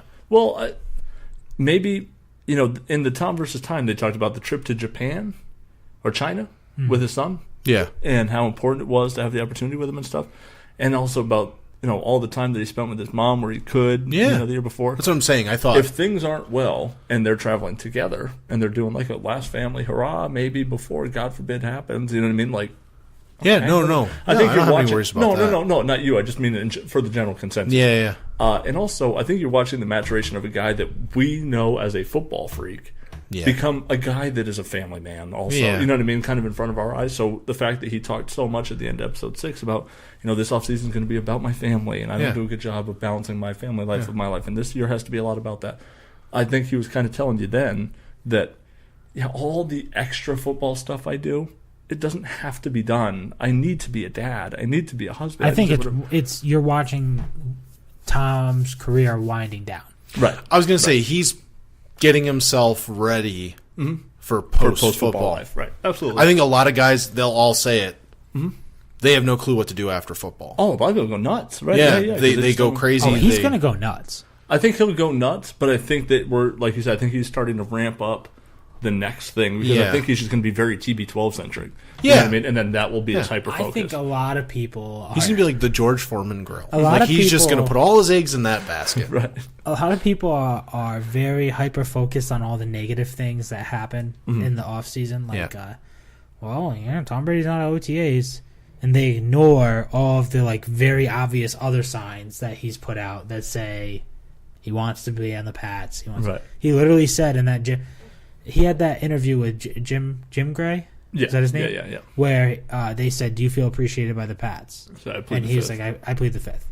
To joke. Also in that interview though, literally in the same answer, he says, "I don't want to play anywhere else. Mm-hmm. Yeah. I don't want to play for any other coach. Yeah. Right. Literally, like, I plead the fifth, pause, blah, blah, blah, blah, blah, in that same answer. Right. Yeah, no. But the only thing that came out from that all. thing was I plead the fifth. Right. Yeah, no, I don't worry about Brady. Mm-hmm. I'm not. And like I said, instantly went to my head, like, I was listening to WEI, and all they were saying is like, oh, what is he doing? Like, blah, blah, blah. He's out of town. He's probably doing that. He's probably with his family. I was like, one, if he is, who cares? Right. Two, why doesn't anyone say, hey, his mother has bad health? Right. He could be taking his kids to go say goodbye to their grandmother. You know what I mean? You don't know what's going on. Yeah, absolutely. No. So that's why I'm not worried about him. Gronk, I look at him and just go, you're a fucking idiot anyway. I think he's on the holdout for a new contract. Yeah. It's been wildly publicized because he's been very vocal about, well, I don't know if I want to retire or not, and all these other things. Retire. So I think that was his play on, well, I guess you're going to have to pay me if you want to keep me or whatever, which is a weird approach. It may have worked. I don't know how I feel about it. But like the whole motocross press conference and stuff was like just I think that was just him being tone deaf. Like, yeah, exactly. Right. It's just a bad look. He meant it to come across the way it came across. Right. I agree with you. that's kind of him just being a dope. You know, like he's just a but my point. Yeah. I think he's an idiot. I don't have a problem with him wanting more money though, either. I think he's as healthy as he has been and good. I think it's the same way as Julio Jones holding out. Yeah, you signed that deal 2 years ago. Right. It's not like you signed it 5 years ago and this is the end of the contract. I actually think it's okay. Not only that, I don't have a problem with Gronk holding out. I think he actually should hold out, and I think Dave actually explained it the best. Where his contract was so incentive based on how much he gets paid that he actually gets punished for having a full season last year. Yeah. Right. Because he played so many games last year, he got so much money last year. Moved up into last year. Yeah, moved up into last year that he actually gets punished this year for having a good year last year. He's getting a pay so he's cut saying, listen, good. I don't want an increase. I just want to make what I was making last year again. Right. Yeah. Because... Throw me those same incentives or whatever. Yeah, because why am I getting punished for having a good year last year? Right. This is what you wanted. Well, no, because their mentality is, and it's the same way, and this is to kind of, it's a different sport, but it's the way I look at like a Josh Beckett. Mm-hmm. Gronk has shown us he can have a monster half season, and the next, and then typically hurt, and then he gets hurt. Right. Yeah, so their mindset is, if we can incentive based this year. Right. It's going to force him to go crazy. Right. He's going to play hard. He's going to play possibly injured. Mm-hmm. And then next year, he's going to be injured again. Right. But I think what Gronk is saying he's a year older and he gets dinged up. You incentivized last year. Yep. I hit all those incentives, so all of my money gets pulled up. Your confidence should be higher in me right now. So now this year, I don't have those incentives anymore. I just get paid this salary. I'm fine with this salary. Can I have those incentives back again? Mm-hmm. Because I don't want to get punished. Right. Yeah. Because now he was very it doesn't on matter. board to earn his paycheck last year, and maybe he has a little bit less. Maybe he's sitting there looking at like Travis Kelce, like this fucking guy makes more than me. You know what I mean? Or Tom Brady could be looking at Jimmy Garoppolo, like this fucking guy makes more than me. Whatever. Maybe Gronk's like, maybe this year you still keep it incentive based, but maybe just a little bit less. Right, maybe just give me a little. Yeah, give me a little beard stroke, a little James Harden beard stroke. Can I get one of those? Yeah, I just think. Yeah, I just think you've. Belichick's like, sure, I don't give a fuck. I'm leaving next year. This also is the same guy that claims he's never spent a dime of his NFL money. Do you not believe that? You said claims. That's what he claims. It's the same thing with Jay Leno. Mm-hmm. Jay Leno said he's never spent a dime of what he made doing the Tonight Show. He spent only money he's ever spent was from doing his stand-up comedy, which I as much as I want to be a nice guy about it, I call bullshit. Right. And I call bullshit on Gronk, too. Do you? Yes, because I don't think Dunkin' Donuts is paying as much as he fucking says they are. What about Red Bull? Maybe. But even Red Bull has so much fucking competition with Monster. Monster has a fucking Gronk drink. He's getting paid from both. Yes. That's great. Right. Good for him. Right. But I also think that he's not the only athlete in the NFL getting paid by those companies. Mm-hmm. So I don't think he's making Nike money. Right. Well, I don't think does he have a shoe deal? I'm not saying to be stupid. I think he does. He's promoted by Body Armor too. I'm pretty sure. Yeah, I think he has some endorsements. I don't think he has like a sneaker deal. Like you can't go get the Gronk 4s or whatever. Football. That's what I'm saying. Cleats. Athletes don't usually have sneaker deals. Well, no, cleats. I'm saying cleats. Even cleats. I mean, it's very rare that you have a signature cleat. Well, it's usually running backs and quarterbacks, right? Wide receivers. I think Revis had one for a while. Right? Revis had a signature cleat, but I mean, it's pretty rare to have a signature. That's cleat. what I'm saying. Right. I think he's not making as much as he's trying to say. Right. My point is, if he's claiming that's what he's done with his career, he is good with his money as he's claiming to be. Right. And I only say claiming because I don't have his documents in front of me. So if you do believe him, what does he need the money for? I'm not saying it to be stupid, but eventually his endorsement's going to run out. You've won Super Bowls. You've been to multiple Super Bowls. What else do you need? I know what he needs the money for. You actually brought it up.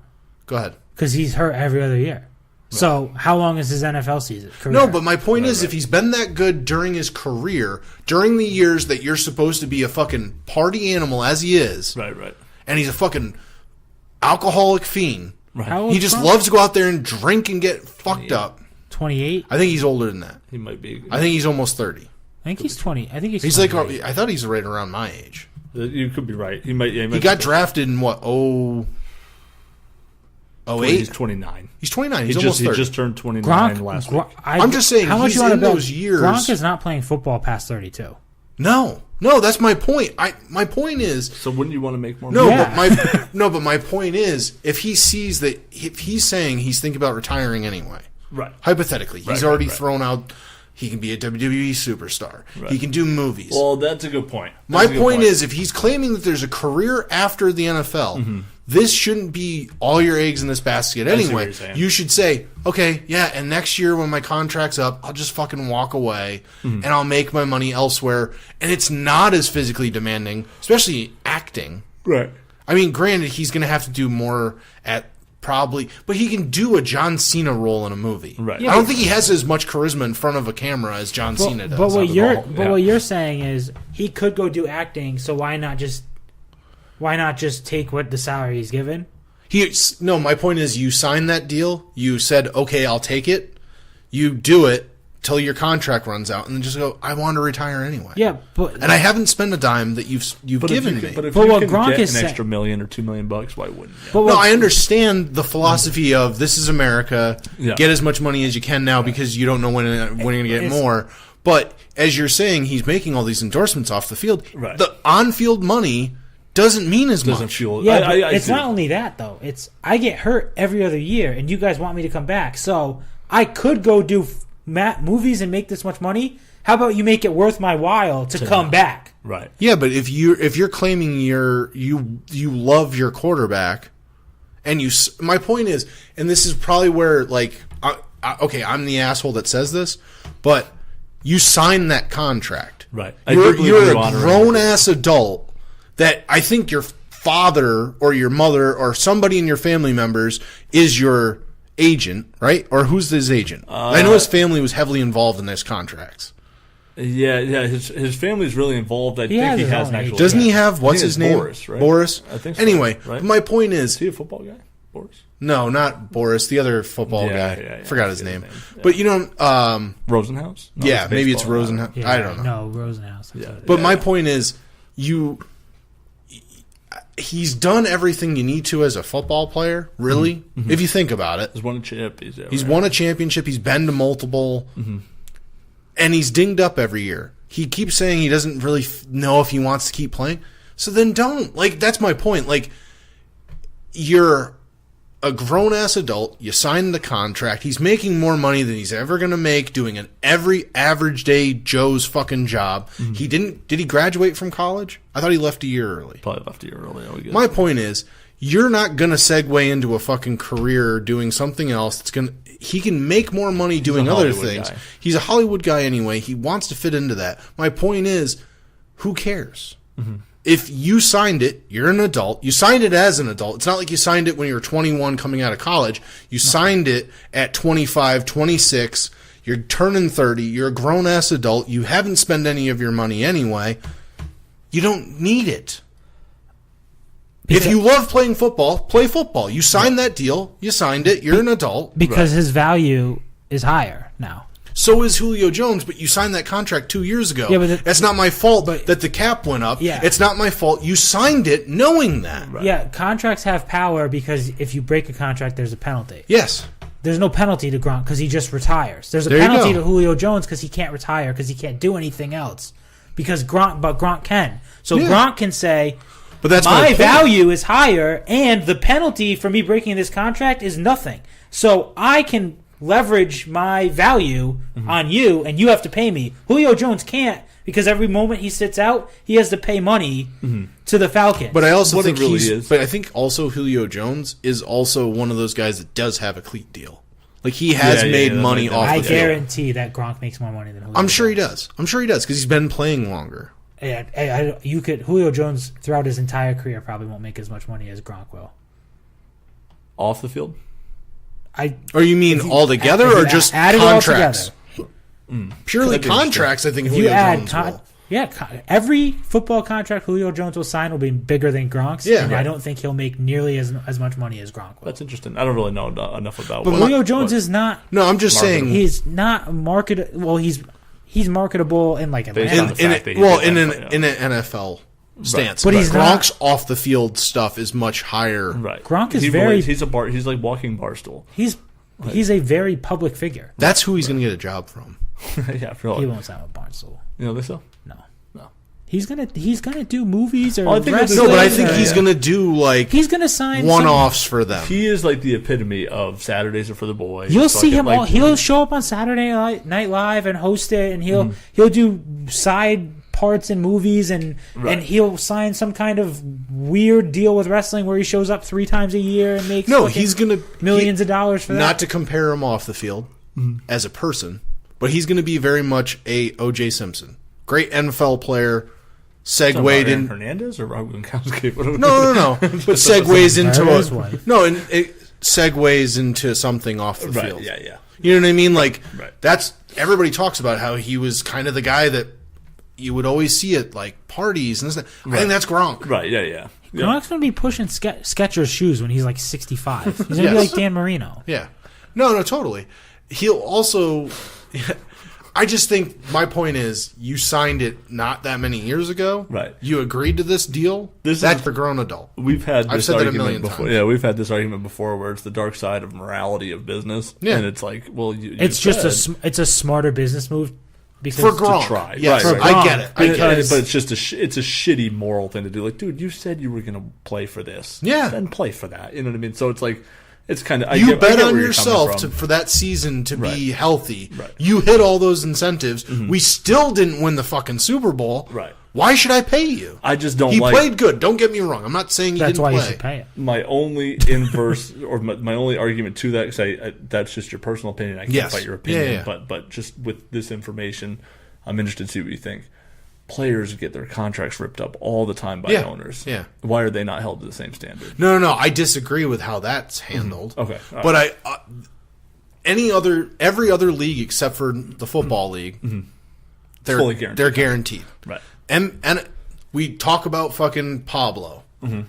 Still getting paid. $$. Right. Yeah. NBA, they fire a coach. They're still paying him for the next X amount of years that he's.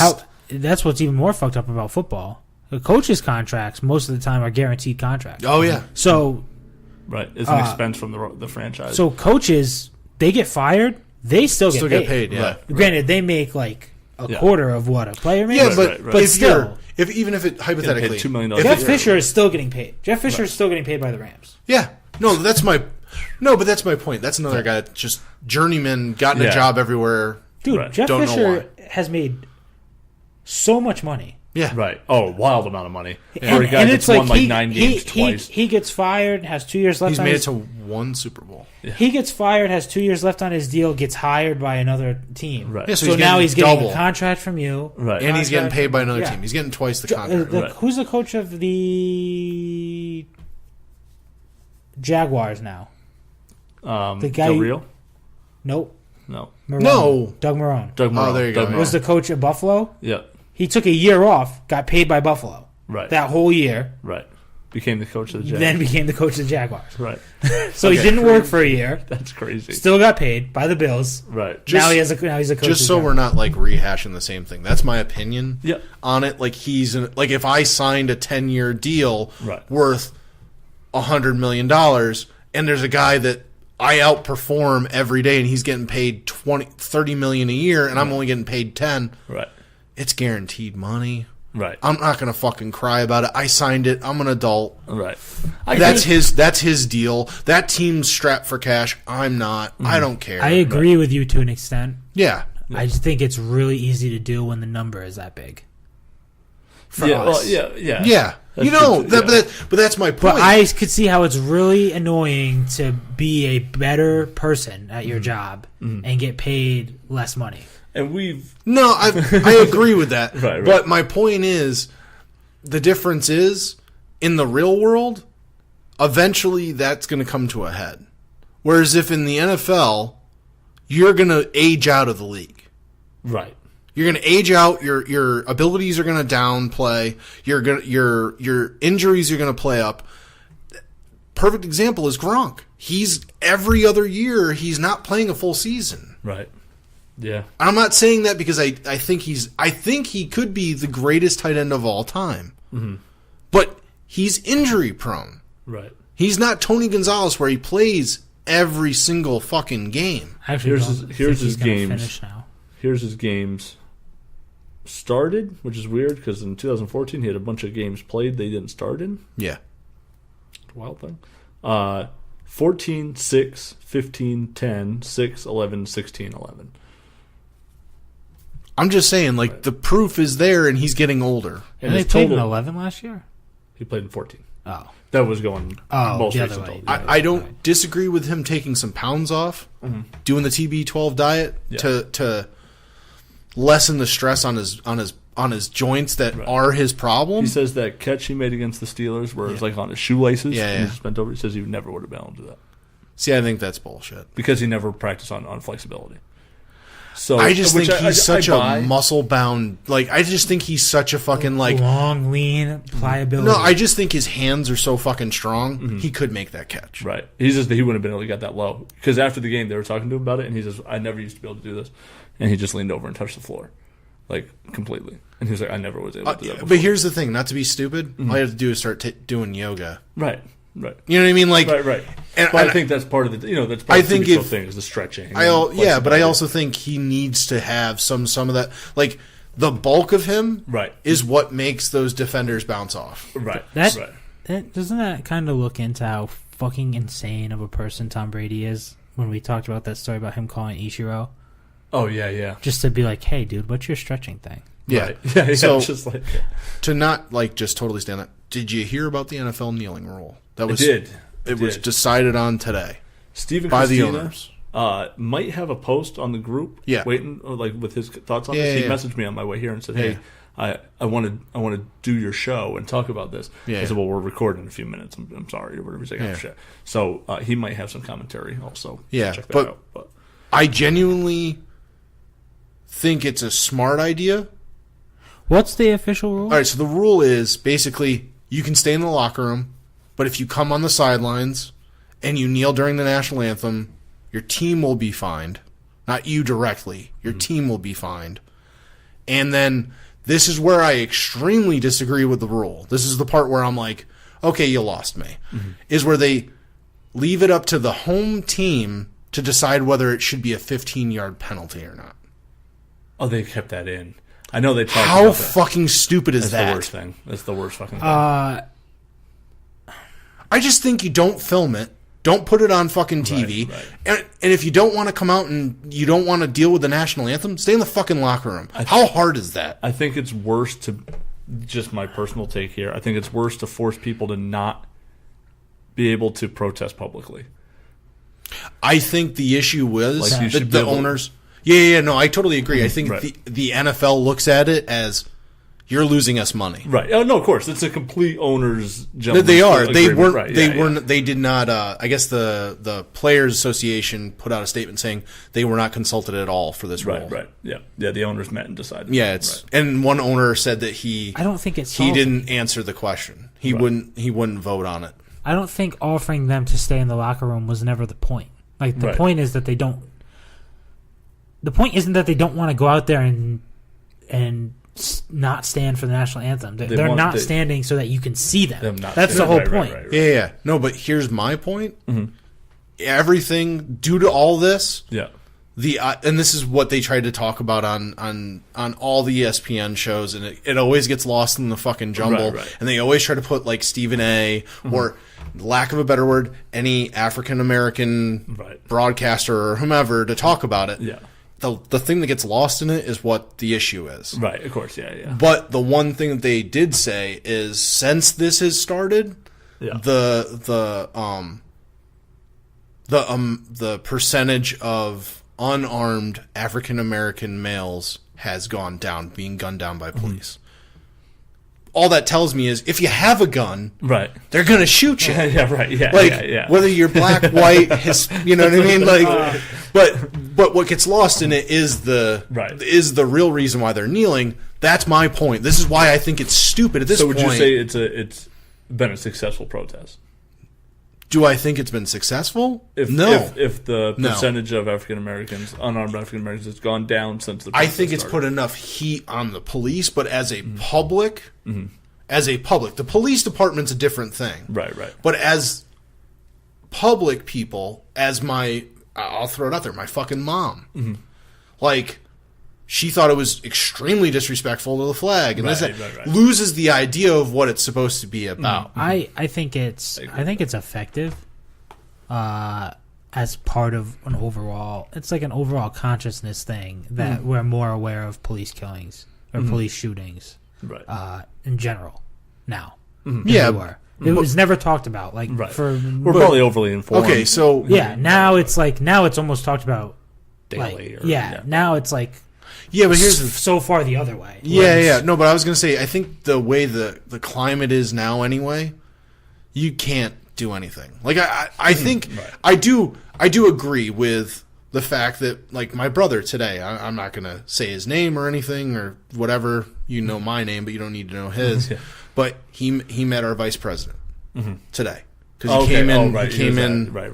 And he was so happy to tell me that and sent me a picture, and I was like, but you sat and spoke to like a evil human being. My opinion. Right. I also think that he made a comment about it.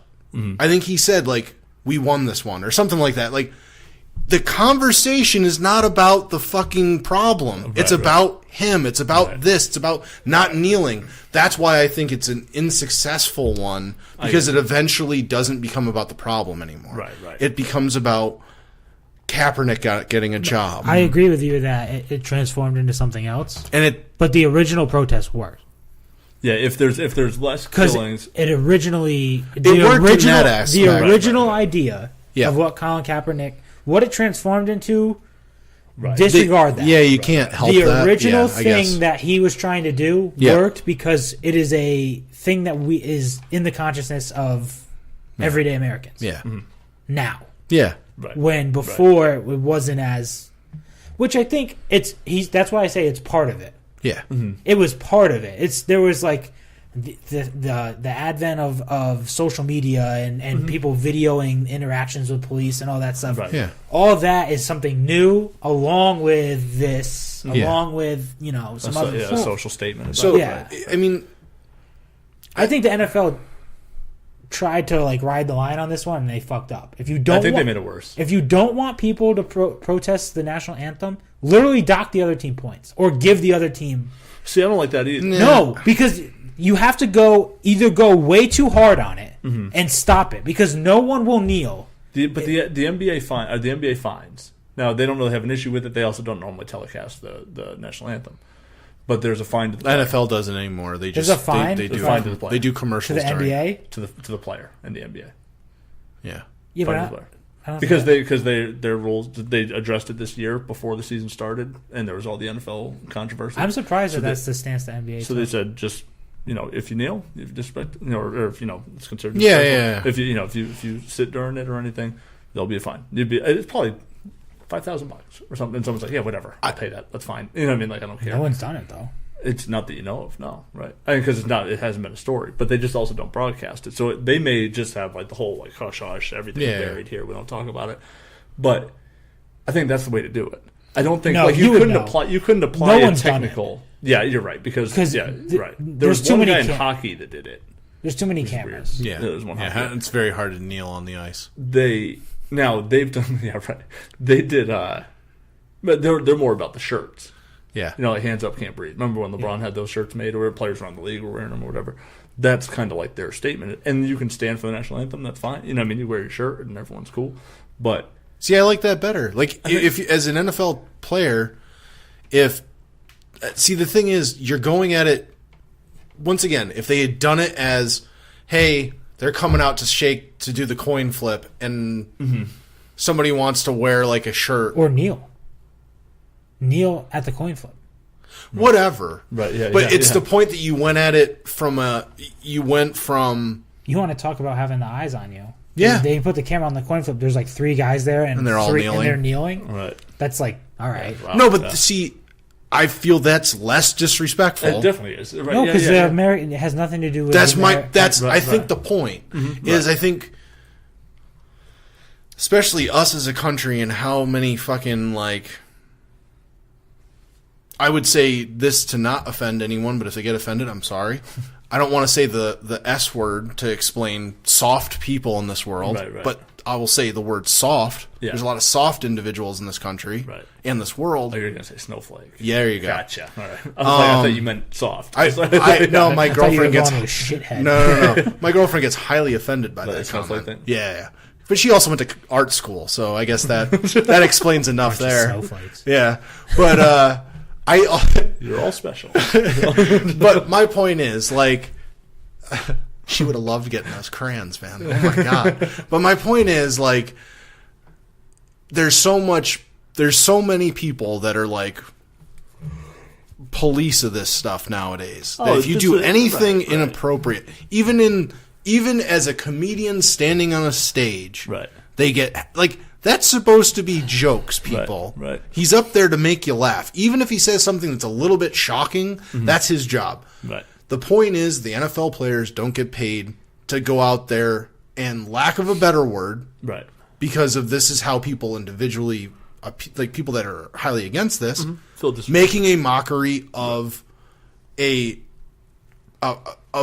situation that's supposed to represent, us kind of patriotism and freedom and all that.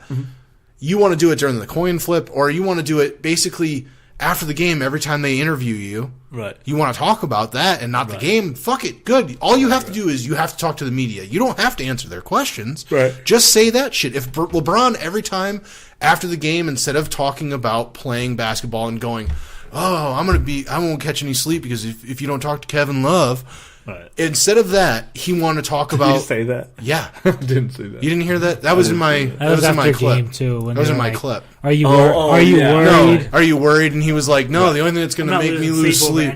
Yeah, you're going to lose any sleep." And he's like, "The only thing that's going to make me lose sleep." And initially he said no, and then eventually got to the point like, "No, the only thing that's going to make me lose sleep is if nobody asked Kevin anything." But that's my point. Like, if you did something like that. By all means, that's your time, and I get it. People would give him shit for not talking about the game, but if you just said, "Hey guys, like, I'll gladly do an interview with you later, but right now, like, this is the point where the most people are going to be on me." Yeah. National anthem, maybe not the best way to do it. I dig it. I disagree. I don't know how I came back around on that. No. I disagree with the 15-yard penalty. Yeah, if the home team deems it that, which is bullshit. Yeah, like you just like no. The Patriots going to take it every time. Yeah, like absolutely. No, that's what I'm saying. Like you're going to give Bill Belichick the op. Like yes, Jets sign Kaepernick. Right, and then when he takes a knee, Belichick's like, I want 15 yards. Right now. Yeah, like. That's all I'm saying. Like, I want 15 on my first offensive drive. Like, that's My point is, you shouldn't make it a I understand you want to make it so your teammates kind of hold you accountable. Yeah. I disagree with that. Yeah. Because I'm sure I played with guys that disagree with me on the situation. Mm-hmm. Right. But I don't know, man. I just think it's stupid. Yeah. No, I for agree that. And I think applying an in-game penalty for an off the field or an outside of the game thing is I just think here's what you should just do. Not a penalty, not a fucking they shouldn't fine you. They should have never said that. They should have just said, "Listen, guys, you don't want to stand for the national anthem. Yeah, just hang out in the locker room." Right. Yeah. And if you want to come out and stand. Right. If you don't, you don't. You're still showing us that you don't want to be out here and you disagree. Still sending your message, but you're not pissing off the people that are actually paying your salary, that are coming to the stands, people that are watching on TV. Because that's what's really about. They're losing money. Oh, of course. Absolutely. Of course. So that's my point. I'm not trying to make a political statement. I just think the rule is dumb. Right. They put too much. I think Joe's right. They tried to come down hard on teams, and it's not going to work. It just doesn't work. I don't think they came down hard enough. No, I mean to really make it crazy. I think they tried to ride the fence on it, and they end up looking dumb both ways. Right. Yeah, at this point, especially. I'm gonna do two things here. I'm gonna update you on a live tip here. Celtics are up 36-25. 28. Oh, 28 now. All right. 39-31. 39-31. Okay, all right. That's He's the score. Rapid fire. The score just changed too. They were up 32-19 to end the first quarter. So that's not great. Cavs are on a nice little second quarter run, which is also historically true through the first two games in Boston. Celtics look good. Cavs they're in Boston. Let's just say that we'll be fine. I'll take the lead. I'll take the lead right now, early, which is good. And also, don't have much socks. Right? I was just going to say that Benintendi's starting to get better. Yep. His batting average has definitely jumped up. That's good. Yeah. I will say Devers' batting average is really low. Not great. 239. JD Martinez is that guy. He's really good. Whew. I was worried about just so many right-handed bats, but it doesn't seem to be a real issue right now. Right. Nunez is batting 235. Not good. Not great. Don't love that. And Bradley has plummeted to a 176. He had a 2-hit game the other day. What's the Mendoza line? I don't know. Well, isn't it 200? I thought it was. It was always 200. 210? Was it 200 something? I thought it was like 180 or something, but might be. Well, for what you would say is okay and still playing him? No. What are they? 240 is what I say. The minimum you get out of Jackie Bradley. That's worth it.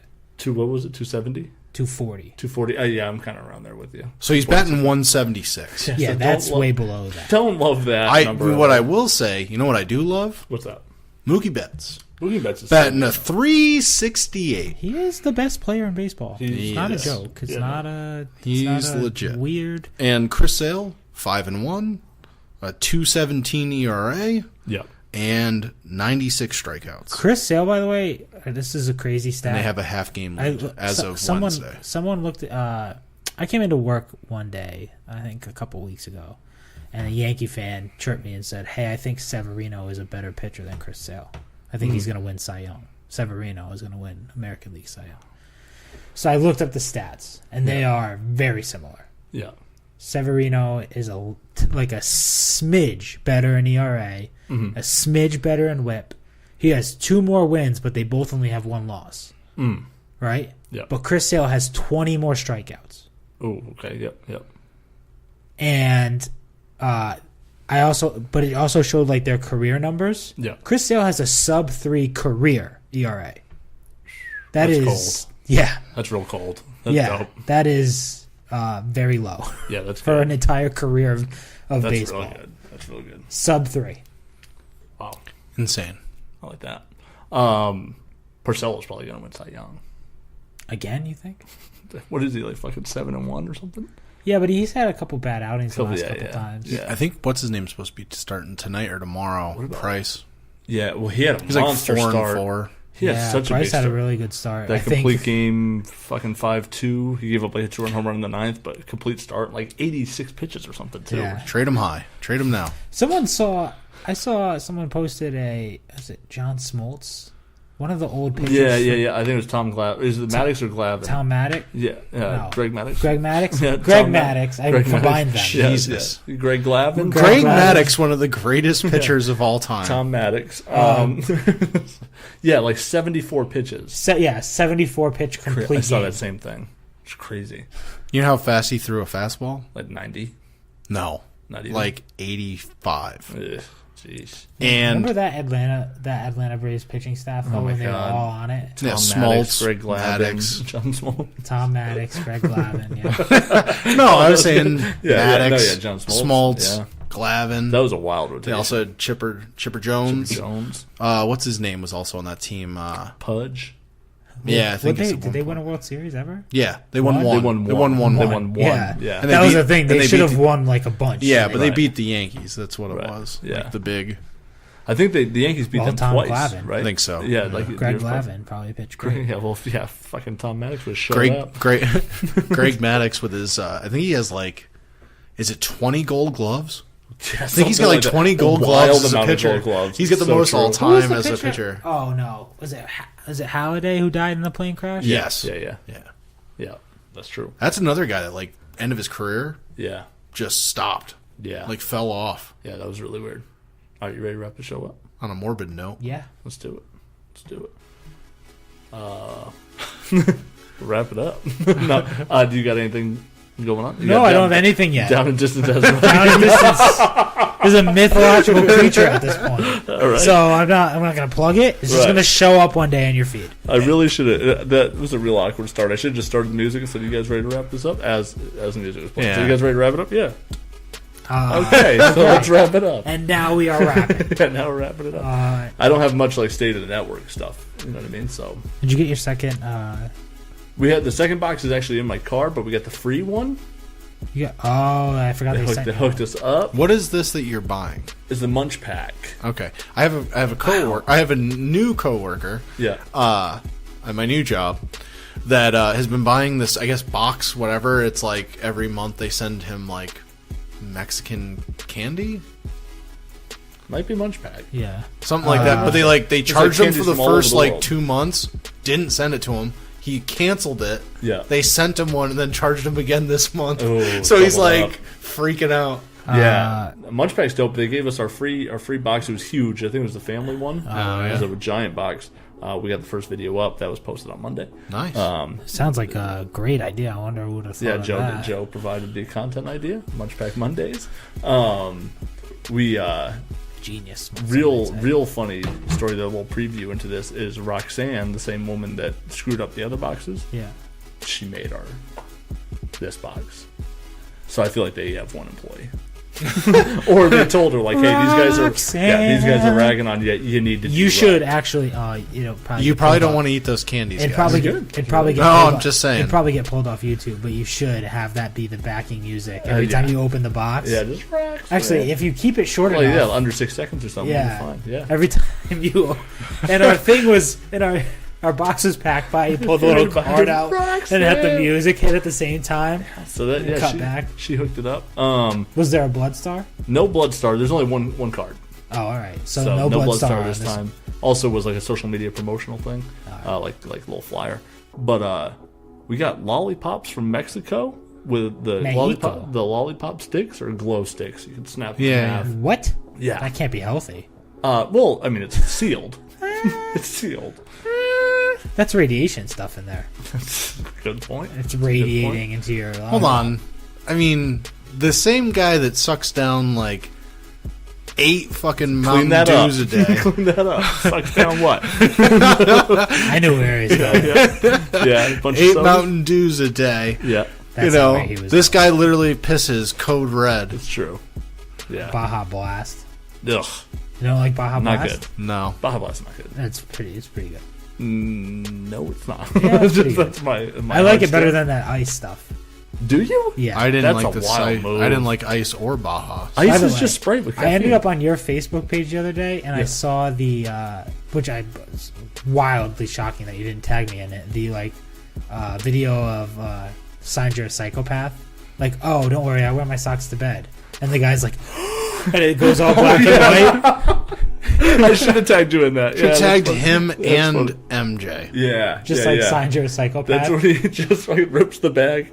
Oh yeah, You can't dude, I open can't these open chips? these chips, and the guy just takes it and like rips it in half, and the guy's like, Oh my god, that's one of my favorite. I forget his name. Trey Kennedy. I don't know. Is that his name? Yeah, Trey I was Kennedy's like- so funny. I was like, this is a video made for me. yeah, that's really funny. Yeah, with it, in fact, I only wear socks to bed. Yeah. because like, so Yeah, scared. never been a dog person. Always liked cats. Cats. Yeah. Oh yeah, Furless cats. Yeah, you that's should get bad. one without fur.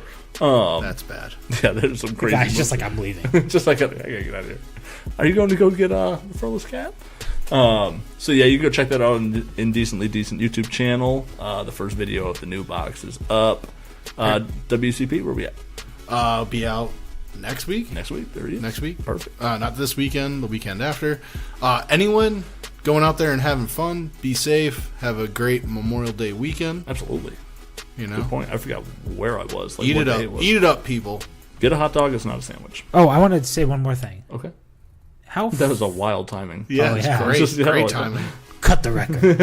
They've stopped the music. I can't believe I had the power to make. How them stop the fucking music. nuts is it that the Vegas Golden Knights are going to win the, Oh, in the fucking World Stanley Series. Cup? Yeah. The World Series? The World Series. Yeah. Dave. They're going to win the Yeah, World they're gonna win Series. the I World mean, Series. Dave, Might as go well. bet that money in Vegas now. Yeah. on Actually, the what World about Series. legalized sports betting? Huh? You want to talk about you want to talk about You guys want to do another podcast? you want to talk about crazy odds? Put odds that Vegas Golden Knights win the This is the the World World Series, Series. and when that happens, you're gonna win. Yeah. Well, so much 500 to money. 1 when the season opened. 500 to 1. Yeesh. So if you just put down like $5-10, Right. Five G's. That's crazy. Yeah, Celts up They're- 41-31. they're gonna win the fucking They're gonna win the Stanley Cup. That's crazy. which is crazy. But And the you World also Series. here's the other thing. I'm building They a have Vegas a- Golden Knights Island. They also have a goalie that was like Mark Like Andre cast Fleury. off. like 10 years ago was like one of the best goalies in the league. Well, I get- and then just shitted himself and then couldn't figure You it think it's out. a bad look for hockey. That just No, like you know this what- expansion team just comes in and just It is- runs the whole league. It is, but it isn't. You know what it tells me is everyone that they mark down as like guys that you can have. They changed the rules. What do you mean? They changed the expansion draft rules. Yeah, They it was expanded different than it. I thought. Yeah, I thought it was They a lot added different. more people. So That's like, what I'm saying. Like they gave up a lot of players that you're like, this guy could still be on whatever team. I've heard people explain it like because they expanded it. MJ hit me with this. The way they did it was you could either choose to keep 3 forwards, 2 defensemen, and a goalie, or 7 players. Yeah, So you could either choose to keep one, but you couldn't limit yourself. But you had to give up more guys, or whatever Yeah. it was. You had to make 7 guys Yeah, available. and then whatever. they get to pick. So what happens is a lot of guys were just like giving up players that were on like their second line. yeah. And so like they might not have anybody who's like a really good first line person. Yeah. But they just have Their third and 4 fourth line lines is, like, that are 2 all line second players. line players. Yeah, So it's just like yeah. And they have they're, once they're again deep. Yeah, and they lucked into a goalie. They have they lucked into like multiple goalies while he was hurt. Not only they that- had other goalies come in and then get hurt, and then he got healthy again. Well, the other thing that's crazy is some teams were like, they protected their players, right? Yeah. And then Las Vegas is like, all right, well, we're going to take that guy from your team. And they're like, oh, no, don't do that. Here, take our first round pick next year. Right. So now the Golden Knights have like 4 first round picks. There And they're you just go. like, and they have their team that's going to win the Stanley Cup. It's unbelievable. I think Unbelievable. next year, way drop off. Yeah, you think so? Because I think just for the simple fact that like I get what They're gonna Joe's saying. spend all all off those- season in Vegas No. getting fucked. Not even that. With the Stanley Cup. I think a Lord lot. Stanley Cup in Well, a no, brothel. Not even that. I think it's also not even that. I think it's just the simple fact that they're not going to be able to afford all these players. That's true. They're all going to be up. Yeah, their Soon. financial situation's going to be tough. That's what I'm saying. All these players are showing up At now. least they got all those picks. Well, It's true. maybe Yeah.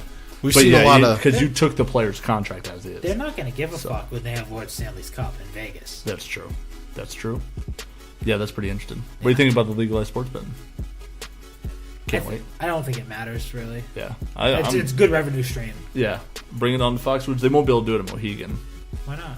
because you can't have A sports gambling franchise? where there's a professional sports franchise. That'll change. Yeah, That'll change.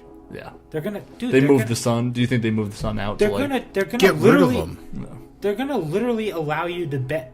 They're talking about it already, where Vegas is gonna have it so you can bet on the Raiders in the stadium. Yeah, The Vegas Raiders. that's cool. So they're gonna change that. Right? Yeah, Mohegan will be like, "Fuck you."